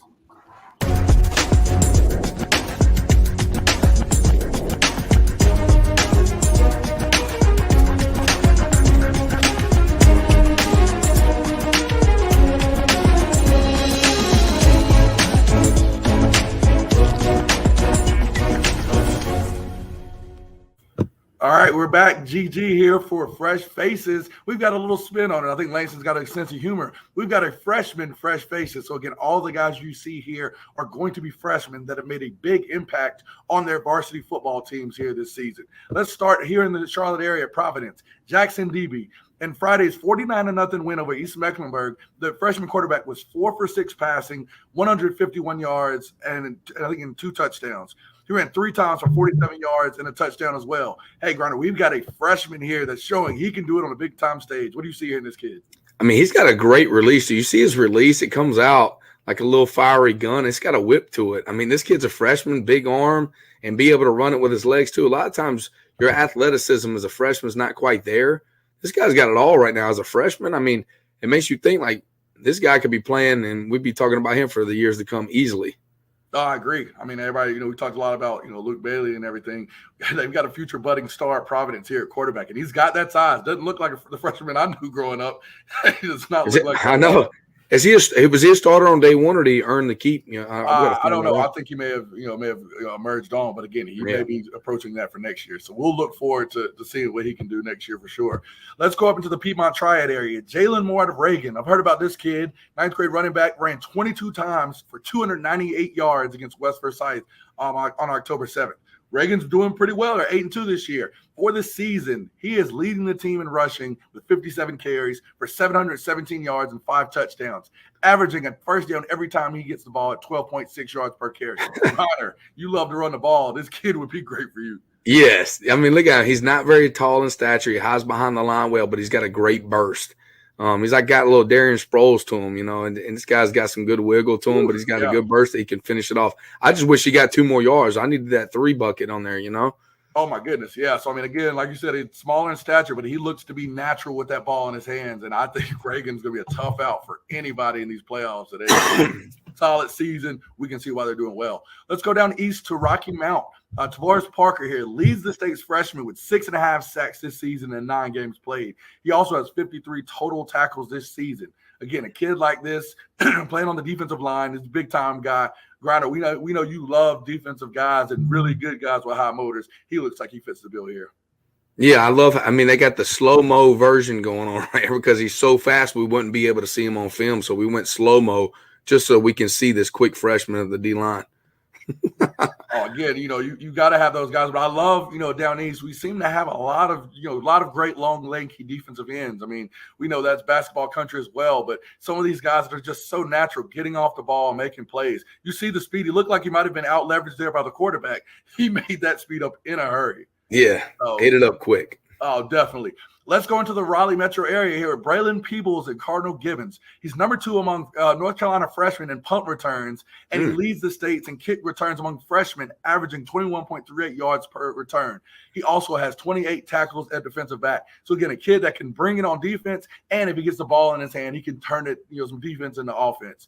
Griner, I know you love good defensive backs here that are very versatile like this. What do we see in the little film we have here of the kid? Well, the guy's not afraid to commit to a hit. I mean, that's the thing you worry about as a freshman playing. Are you physically capable to play in varsity games? This guy can come up, doesn't understand his size yet. He just like firing through people. It's all about momentum. He studied the laws of gravity. What's in motion, will stay in. I don't know what is it, Newton law of motion or something like that. This guy right here is flying around, sacrificing his body, going through people as a freshman. I love it. I love it, Griner. We get a Newton's law of motion in here. That lets you know, again, a guy, big time performance. You can see here playing his Chambers in game 1. So he's been a guy that's been out there all year. But love this. Again, we wanted to highlight some of the freshest of fresh faces on this segment. Again, Braylon Peebles is a great example out of Cardinal Gibbons, as were the remaining fresh faces for this week. Again, if you would like to be on here at Fresh Faces, reach out to us at Observer Preps. Reach out at Langston Wirtz Jr. You can reach out to me at Coach Jay Grice. Again, fresh faces. We're glad to highlight guys as we close the regular season. We're going to see in the playoffs, there's going to be some guys that you aren't aware about where we're going to wonder, why is this team still playing? So if you feel like you're in that mold, you feel like a kid that needs to be shown, please reach out to us. All right, man, here we go. Us 3 again, at it again. I see us right here in the Big 3 shot. So it is almost time to close the door. So, hey, let's go ahead and lock it up. We're right here. Welcome to another edition of Thunderdome.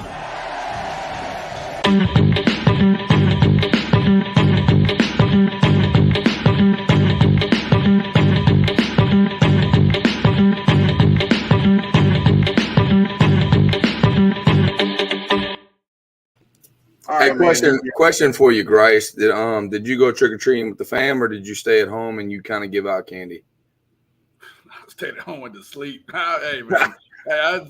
Kids around the grind is real. Are too old to be getting candy. Hey, love you guys. Hey, all that, but no. I'm telling you right now, if your kids ever get to meet Grice, Grice is the best kid grown up person there is in America. Like, my kids literally pull for his team when we were going against them in the past. Griner had the best. Yeah, Griner had right the there best now. costume ever. Costume of the year, worked it perfectly. Jack Sparrow, that Griner, you won Halloween. You won. My little man makes me look better than what it is. That's what it is. I don't know, Grant. Is that an eyeshadow or whatever? Is that? It's still stuck. I might have a little in there still. Kids are picking on me all day. I mean, I don't want to be someone that wears makeup. I can tell you that because taking it off is brutal. It is brutal. You wear it well, man. Before we get to it, we got a question, but I do want to. You're the home team, Sam. Are you going to kick or are you going to receive today? You going to defer? I'm deferring. It's playoff time, baby. We want to see what they can do. We're going to sit down in the saddle and let's roll. All right. And I assume you're going to receive, Grice? Always. All right. All right. Hey, before we get started, though, Coach Griner, I want to ask you this question. What do you think about the NFL special that is coming out this Wednesday? Oh, that's it's a huge blessing. Many years ago, 2017, 2018, I was able to go. You know, Thomas Davis was able to take me up to the Pro Bowl, and I went there with my father. Me and my father don't get to do a lot of things together, and they sat us down and asked how we got here and things like that, and told them about the story of Brahim. Well, fast forward 5 years later, they reached out to Brahim and I, and they did a great special, and I can't wait to see it. I don't know what it's going to be necessarily directed towards, but it'll be on at 9:30 tomorrow on FS1, and then later on, a week later, it'll be on NFL Films as well. So it's only going to be about 15 minutes long, I believe. They're going to have another special with it, but 9:30, tune in to FS1. I think it'll be a really cool deal. Good stuff. Outstanding. Can't wait to watch it. All right, man. Here we go. Coach Grice, first question, Coach versus Coach tonight's coming to you. Should P.J. Walker remain as the Panthers starter ahead of Mayfield or Darnold? I'll say no, but for a different reason. I definitely think P.J. Walker is competent, can execute and do everything that I think the Panthers need him to do. I would love to see Mayfield under that same circumstance. I think this team is a vastly different team than under Matt Rule. I think we can say that Mayfield got hurt in the game. I was at the San Francisco game while Matt Rule was still the coach. We're seeing a rejuvenation from this team. We're seeing both sides of the ball. We're seeing DJ Moore. It's all of these players that are responding differently under Steve Wilks. If I've put and invested that kind of capital into Baker Mayfield, I'd want to see him under a different, under a different coach. It's only helped a guy like PJ Walker. And I do think there is some raw talent there with Baker Mayfield. Give him a shot with an actual coach who seems to want him to be successful. He's really helped PJ Walker out, who's looked different even with that change. Let's see if Baker Mayfield can do the same thing. It's not a bad point what Grice is making. It was, I think that you want to see with the new coaching regime with Steve Wilks how Baker Mayfield can, uphold with his end of the bargain, and because you want to know what you're doing in the future, But PJ Walker, how many yards did we throw it? Was it 67 yards or was it 71 yards? What, in the air? I think it goes well with what they're trying to do, like being able to run the football and then take the top off. If you're able to take the top off with PJ Walker, because he does have the big arm, I think he can bring a different dynamic to this team in which they need. As Dale would say, if, DJ Moore, who played with emotion, who made the catch, but got emotional and took his helmet off, might have cost them the game at the end. I think that going forward, they're going to be a tough out, and I think they're going to win more games than they lose. And I think you might see Steve Wilks as potentially the head coach down the end, and P.J. Walker could be looking at the starting job for the future. No, Grinder, hold on. Your point is good there, but no, let's stop blaming DJ Moore. My kicker has one less kick miss. I'm true. Eddie Pinero. I'm sorry. My kicker made one from 48. Sam Weber, Coxmill kicker, look him up, made one from 48. Or no, actually it was 50. I'm sorry, it's 50. I apologize, Sam. It was 50. Yeah. Eddie Pinero can't make one from 33 and miss 2 field goals. No. Get him out of here. You're in the NFL. I don't care if DJ did the Macarena in the end zone. Yeah, you can make a freaking 30, 40-yard kick. You can't. I agree. Get out of the NFL. I would have done the same thing. I thought he won the game. Like by that time, you're thinking they're down 5 and the game was over anyways. I probably would have done the same thing. I would have punted my helmet into the stand. I don't want Eddie on my Coxmill high school team. Get him out of here. The goalposts are more narrow. I don't care. My kicker, my guy Sam Weber can make it. Get Eddie out of here. It's not even my team, and I want him away from the Panthers. I don't want him in the city. I don't want him renting an apartment in South End. Don't want it. Get him out of here. Yeah, his knees were knocking when he went out there, and that 15 yards it took him over the top. ridiculous. Stop blaming DJ Moore. It's his fault. Sorry, Guru. Go to the I next agree. segment. I agree. I think DJ made a play. I ain't gonna blame him. I'm just saying he was a little bit more Man, it's a emotional. 70-yard pass. You worried about taking the freaking helmet off. And it was the wrong call. If we actually go back and look, it was the wrong call. The referees made an error. agree. You're blaming a guy for a referee making an error. How does the referee get blamed? And how does the kicker get a pass? Make him take the long way home. Make him take the long way around 285, go up 75 to Chattanooga, and take 40 across through the mountains to get back to Charlotte. That's what he needs to do. How does an official that big of a play? How do you call that penalty? He wasn't mocking anybody else. He wasn't taunting anybody else. I thought that was a terrible call, like you said, Grice. Sorry.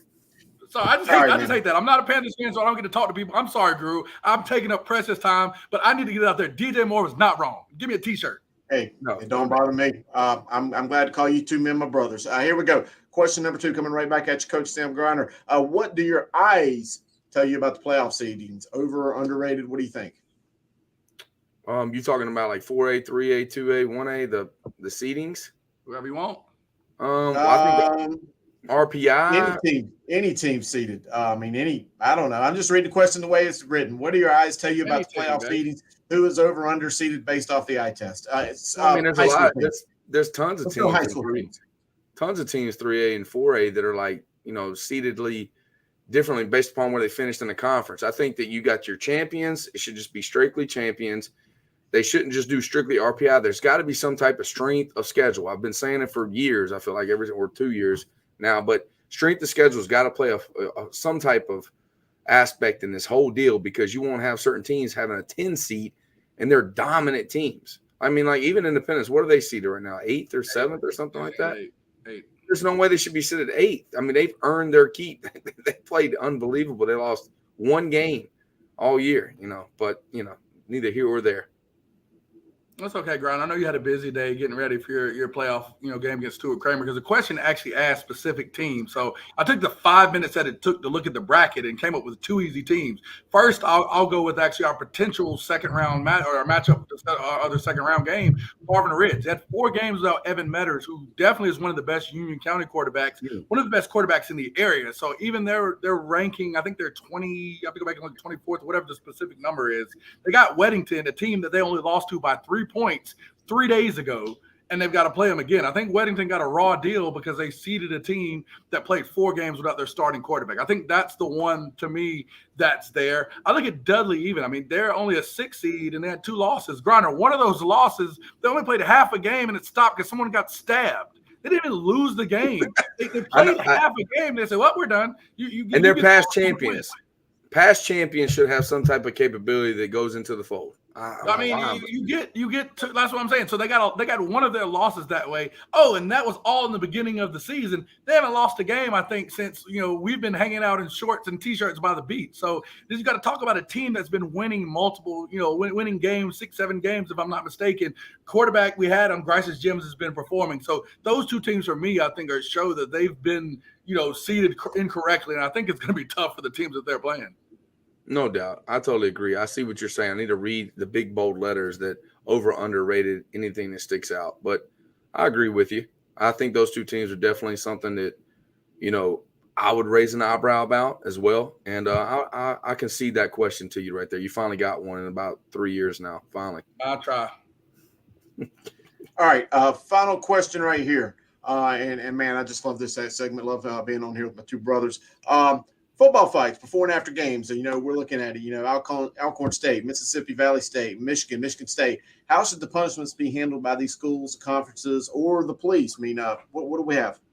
Yep, I've got a very simple math here. Again, if it's an altercation that occurs before the game or during the game, it needs to be on the field situation that handles it, and ultimately by the conference, because it's something that occurs either on the way to starting the game or on the game. If it's something within the tunnel or off of the field of play, that's at a minimum a conference situation, if not the police, if a more serious infraction occurs. I think you look at the situation with Michigan State and Michigan, that is not something that resembles football. That's something that resembles something that you would see with a club fighter on the street, or something, some behavior that's heinous such as that to me needs to be a police matter, because that's something that doesn't involve guys getting ready to play a game. You're mad because something that's happened and you've taken this beyond what's beyond the means of football. That was a sickening video. Again, it's a situation where something more serious could occur, because if you grab one of my brothers and do something like that, we're going to take it to a point to where we're going to need police intervention. So I think if it's something within the field of play, that needs to be handled by the referees in the game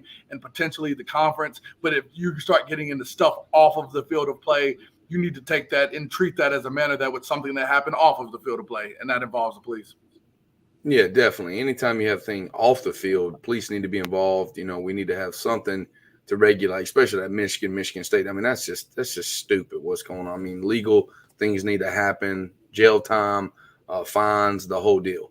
But I think on the field, there's a little bit different aspects. The one thing I like to see change is I've seen teams, and I've been a part of a team that was involved in an altercation on the field, and the whole team had to forfeit their playoffs, where not one team, the one side of the team didn't throw one punch. What they did was you had some 4 or 5 people that left the bench area to grab their guys and bring them back. But by the law of the land, it's if you clear the bench, it's more than 4 or 5 guys, your team is penalized not being able to go to the playoffs. There's some rules, there's black and white, that needs to go to more of a gray area and to be able to look at. We have so many cameras and things that we need to be able to change some type of deals. Now, if someone's throwing punches or doing something, I know we're trying to keep, we're trying to eliminate the big brawl that no one can stop. I get that aspect, and we got to scare people. But there's certain situations that we need to be able to address where the gray area does get involved, and it's not necessarily a black and white issue where, that team's suspended and taken out for the whole year. Someone individually fights, yes, let's take care of that. They're done for the year or suspended within the game regulation, 3 games or conference, whatever rule. Pretty impressive. Hey, great segment, man. Always been proud to be on this segment with y'all. It's been the highlight of my What career. is Dale's doing his video game button pushing again? Poking. No, I'm talking about the chat. Poking. We got like put the chat. We need to put the chat up on the side. We need a Patreon. We need to put the chat up on the side of the screen while the show Patreon. Anything I say, I stand on. I love it. Hey, I will stand on anything I say. Guys, I got to sit in the back this whole show and just watch, and you guys are truly amazing. I mean, Chris and Grice hosting the show. Chris, you were dead on Jay Leary. That dude is no joke. He's incredible. Having Chris and Grice, I think the 2 foremost authorities of high school football is impressive. And it was a great show tonight, guys. So I appreciate that. But Sam, you got a fan before I put you in your little his mom. I got no. Right, my mom. His mom posted. Sam has a fan. There we go. That's my mama right there. Yeah. Yeah.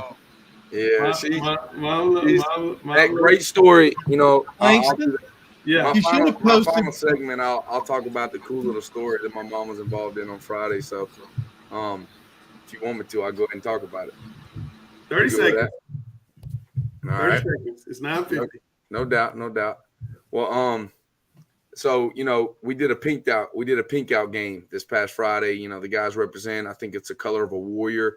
I lost my sister to cancer, many years ago, and still haunts us today because you think about those things. When my mom asked to wear a jersey, and she wants to wear it over a sweatshirt, so I gave her one of the bigger jerseys, number 53, one of our linemen, never played defense a day in his life this entire year. And we were down in the game by 1 point, and we were struggling. And she throws a good little prayer. She's like, Deanna, that's who we lost to cancer, my sister and her daughter.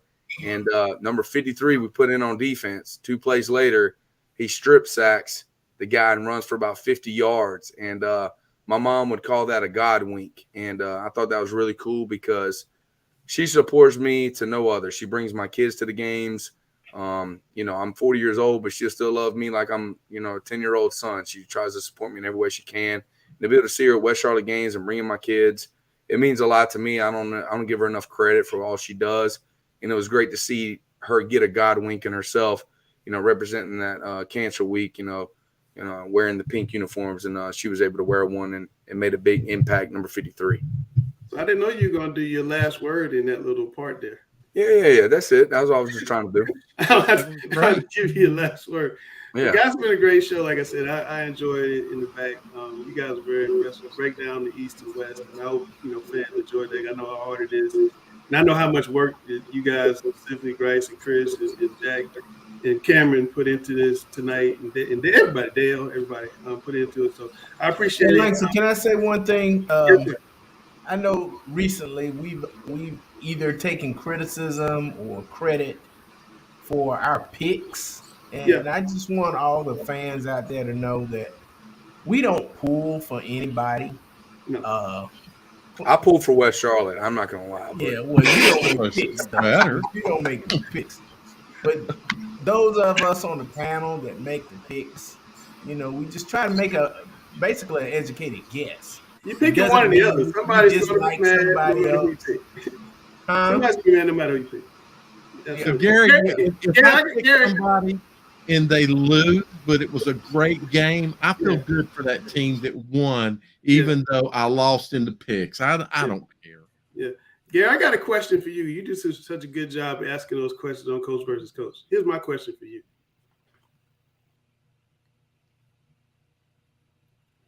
He's shown enough for me in that how the players are playing hard and they're in every game. But and this is just, based on my knowledge of how they select coaches and the NFL. Unless he wins 6 games, I don't see him getting the job full time, because I just think the Panthers, in their history, they've always had a defensive coach. Capers was defense. Seifert was defense. Fox was defense. Rivera was defense. Rivera was defense. And I just think they want to break that mold of getting and Wilkes is defense. I just think they want to break that mold and get an offensive guru, because offense sells tickets. And why here's me out on this, Gary. Find your OC. Yeah, that's what I'm saying. Why don't we? If Steve Wilkes does the job he can do, he's managing and people are playing hard, which I think he's great. I mean, I love to see Steve. I do too. I think he can go out and find an offensive coordinator. Yeah. But I just think, that the NFL is a copycat league. And I just think right now, let's change it and let's be the innovators or something. All right. But the Panthers aren't copycat. Look at what we're doing. Look at the player that we shipped out west and it blows up. I mean, we have what the richest. Do we have the richest? 3 of them, right, Grice? 3 of them. Do we have the richest owner in NFL? Correct. Well, the guy in Denver now, because he's one of them Walmart people. So yeah, we got one of the richest. So why don't we break the mold? Okay, and if it works out, like Steve's the guy. Okay. What we do is we pay an offensive coordinator so you don't have to worry about game management. I think Steve, if he proves himself well, that he's a great game manager of like the time restraints, because like Dallas Cowboys still ain't figured that thing out. You know what I mean? That's like one job for the head coach to do is time management, how you going to do the 4-minute, the 2-minute, use your timeouts wisely, the whole deal. I mean, we got a guy to ship somebody off to the Arizona Cardinals. He didn't like it, the way he was going. He got rid of the defense coordinator because he felt like he was connected to the other coach. I think he's making decisions where it's making the team, excel, and he's already making those decisions on the fly, not just coasting with it. He's trying to make a difference. Now, why don't we break the mold and pay an OC $5 million a year? What OC makes $5 million a year? Well, we can get one that can do that. Why not break the mold and just say, look, we want the best OC there is. You might not got a head coaching job. Now you're going to get to Kansas City. You can have the best OC in the world, but if you don't have that quarterback, it's not going to work. Now, I don't know if PJ we've had good OCs. But I'm talking about, like, you're trying to tell me that. I just don't think we overall have. Coach Belenemy, how do you say it? The Kansas City OC. The enemy. All right, so let's do, check this out. He wants to get a head coaching job. All right? Yeah. Well, the stigma on him is that his head coach is an offensive guru, correct? Well, all of a sudden, the enemy doesn't call the plays. That's the excuse on him. He doesn't call the plays. Andy Reid calls the plays. And Langston, I didn't say we have. I said we have. Wait, say, Greg? He's black. Wait, say, Greg? Oh, he's black. But listen, why don't why wouldn't he take? Why would he not take an opportunity? Yeah. Why would he take an opportunity? Like, say he's making $1.8 million a year. Yeah. Carolina Panthers offer him $4.5 million a year to be the OC. Now he's leaving a program where he can potentially be a Super Bowl, but he's going to prove his self-worth because the head coach is a defensive-minded guy. If Steve Wilkes works out, now you're going to show it is your show. Now the next step from you will be, I will be a head coach because it is your show, because they can't just say, hey, Sam, the head coach is an offensive guy. Sam, I love your idea, and you don't have to convince me. I want Steve to get the job. You got to convince Tepper. Yeah, I know. I'm just saying Tepper, he's a brilliant thinker. Like, let's change the mold. Let's right, pay guys, an OC. We're going to get done before 2 hours late. I'm cutting everybody else. My bad. Hey. We're going to get out of here. David Ford, stop. We had a great debate tonight, David. Thanks for watching. Thanks for sticking around. Thanks for all you got. 348 of y'all still watching, which is nuts. Great show tonight. That's Gary. That's Grice, number 2 voice of high school football. That's Sam Grinder, head coach of Charlotte. That's Cameron Williams, the guru in training. Dale Ross, one of the longest tenured CMS followers I know of, and I'm Langston Wirtz, and we are Talking Preps.